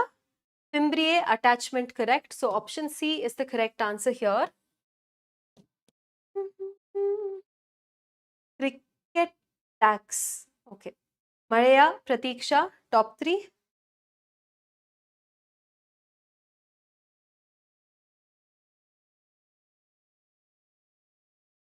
Okay, we'll answer this one. Centrosome consists of 2 centrioles parallel to each other surrounded by a nuclear membrane, centrioles perpendicular to each other surrounded by pericentriolar material, 1 centriole lying freely in the cytoplasm, 2 centrioles surrounded by chromatin fibers. Why will it come near the centriole? Okay, so option B is the correct answer here. Jeet, Tanya, Arpita, top 3.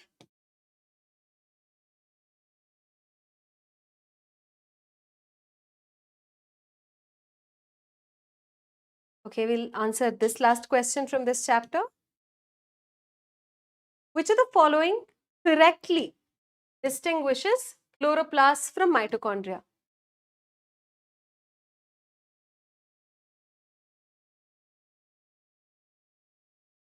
Chloroplasts are single membrane bound, mitochondria are double membrane bound. What? These aren't. These are double membrane bound. Chloroplasts have 80S ribosomes. No, they also have 70S ribosomes. Chloroplasts contain thylakoids arranged in grana. Mitochondria has cristae. Chloroplasts lack DNA. No, both of them do have DNA, circular DNA. So what is correct is option C. Sanya, Hakshita, Pratiksha, top 3. We'll start off with cell cycle and cell division, a couple of questions, and then we'll be done in a little bit. Here's your first question from the chapter Cell Cycle and Cell Division. Which is true about the diplotin stage of meiosis 1?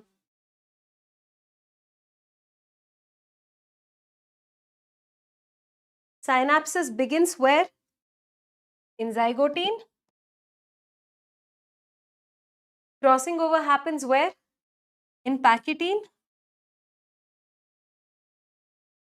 Chiasmata, diplotin.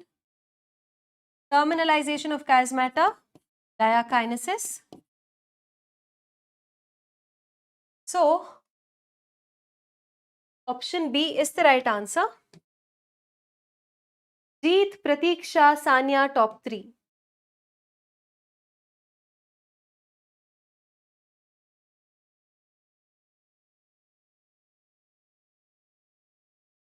Okay, we'll answer this one.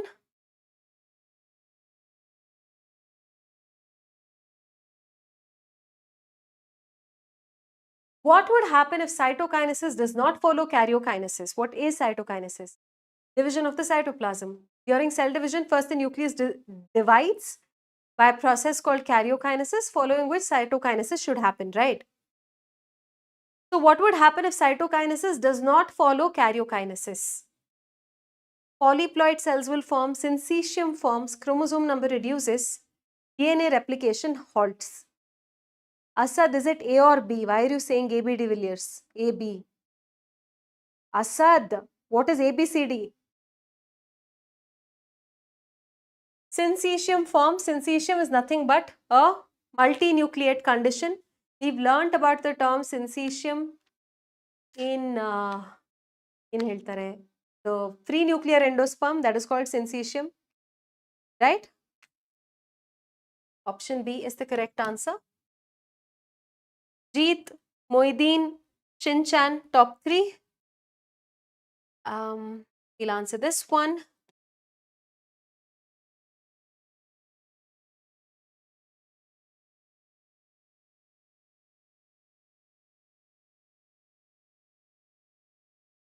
In a human cell that has 46 chromosomes, how many chromosomes and how much DNA will be present at the end of S phase, after S phase? Why is S phase significant here? Because that is why DNA replication happens. After DNA replication happens, how many chromosomes will we have? During DNA replication, an extra copy of DNA is made. But does that mean there will be an increase or doubling of chromosomes? No. The number of chromosomes will remain 46, but the amount of DNA will increase to 4C condition. So option C here is the correct answer. Ananya, Saida, Maria, top 3.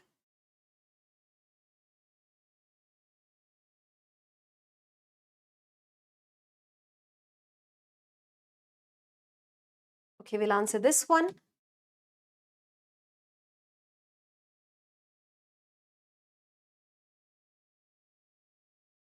Which statement is true regarding the G0 phase? Cells replicate DNA frequently? No, it doesn't. Cells continue mitotic division continuously. Cells are metabolically active but do not divide. Cells undergo meiosis. Nope. So option C is the correct answer. This was a simple question expecting 100%. Yes, good job. Kavita, Monisha, Annapurna, top 3. A beautiful name, Annapurna. We'll answer this one.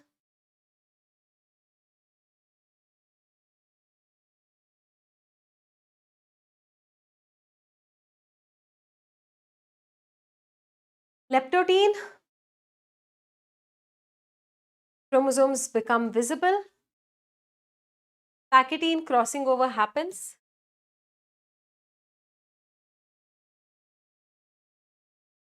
Synapses is zygotine, that is not even there in the question.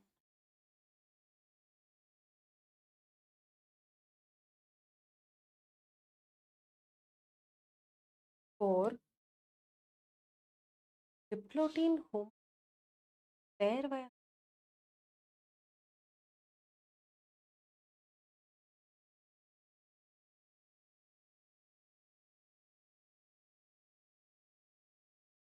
Oh, there are options which are like, oh,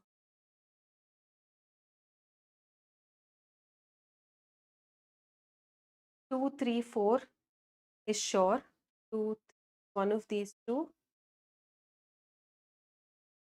over occurs chiasmata visible. Crossing over occurs in pachytene. Chiasmata becomes visible in diplotene. 2, 3, 3, 4 I will consider. Option B is the correct answer.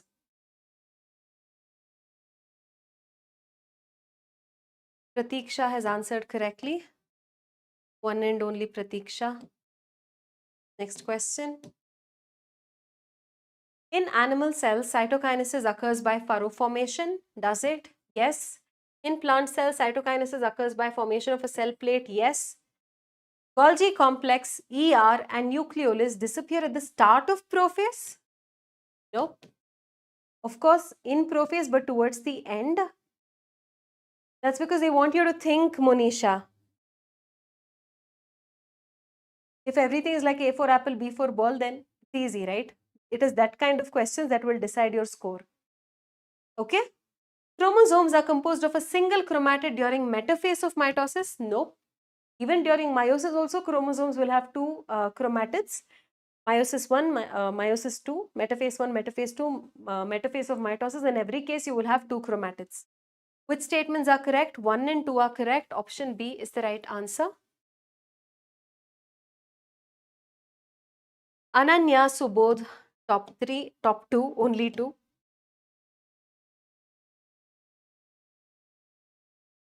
Okay, let's answer. It's simple. Second PUC syllabus Yavaga.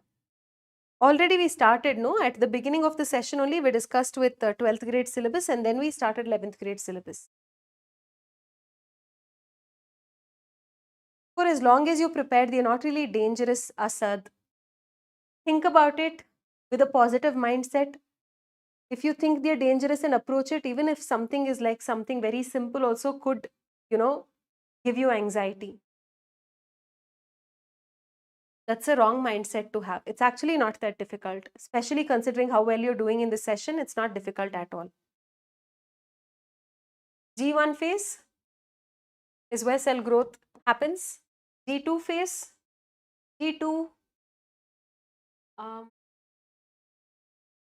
preparation for mitosis. M phase is where the actual cell division happens. S phase is DNA replication. So it's 4, 2, 3, 1. Option A is the correct answer. Monisha, Jeet, Jagdish, top 3. Last question for today.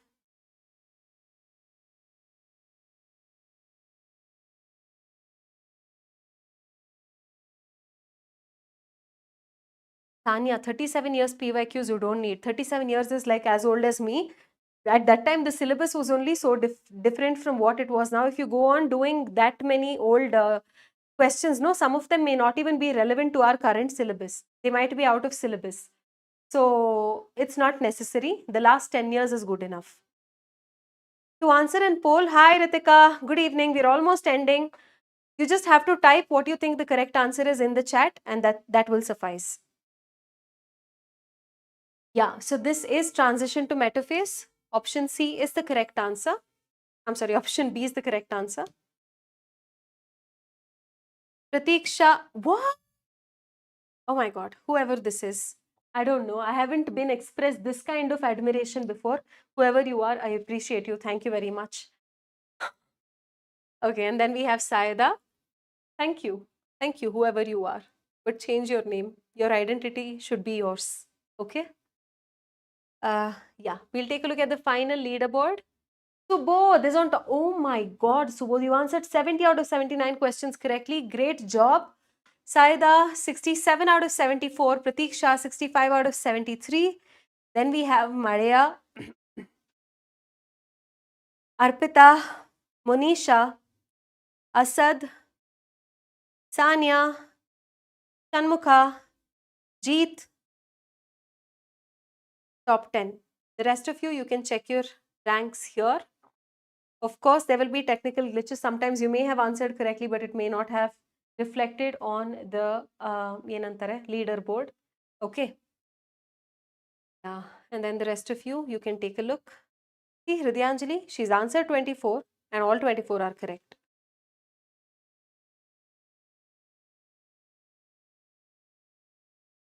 See, Annapurna has answered 16, all of them are correct. Handsome boy ran away because he was sleepy.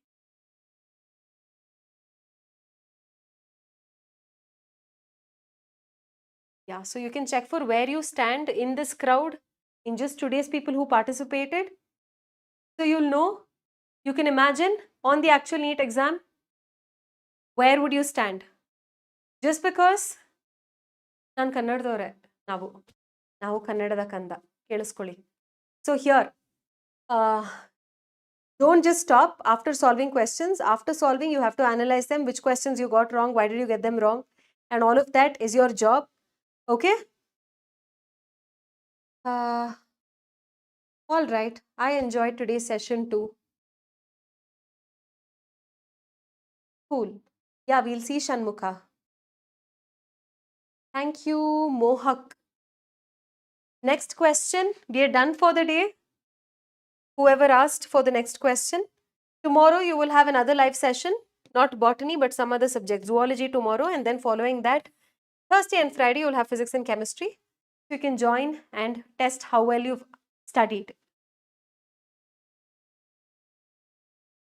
Why can't I join poll every single time? Deepa, you just have to type what you think the correct answer is in the chat, okay? You don't have to do anything extra for that.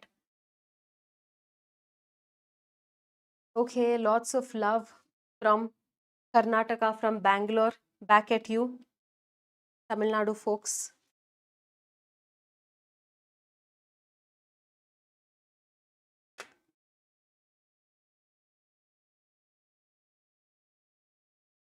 Yes, Priya.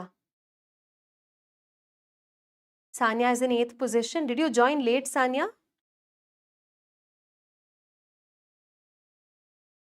Okay, cool. Which song do you want me to sing? I'll sing a Kannada song.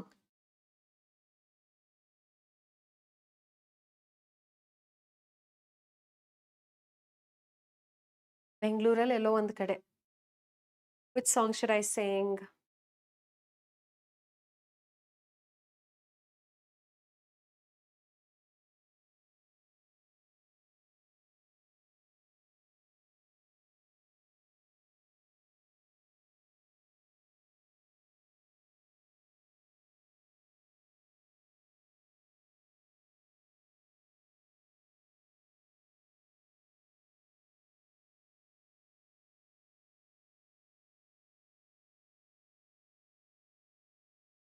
Okay, I will sing 2 lines of some Hindi song, old song that I know. Okay. एक दिन आप यूं हमको मिल जाएंगे, फूल ही फूल राहों में खिल जाएंगे, मैंने सोचा न था टन टन टन टन, एक दिन जिंदगी इतनी होगी हंसी, झूमेगा आसमां गाएंगी जमी, मैंने सोचा न था टन टन टन टन. Okay, that's all I know. Okay. All right. Bye. See you again next time live. Please do not waste time. You do not have all the time in the world. You just have like what? 2.5 months on your hands. So please utilize it wisely. Get rid of your distractions. Get off of all your social media. apps and please focus on your studies. It will feel boring, it will feel overwhelming, but you have to do it anyway if you do not want to look at the mirror the next morning and face regret. Okay? Bye bye, everybody. I will see you again some other time in some other life. Take care. All the very best. Bye.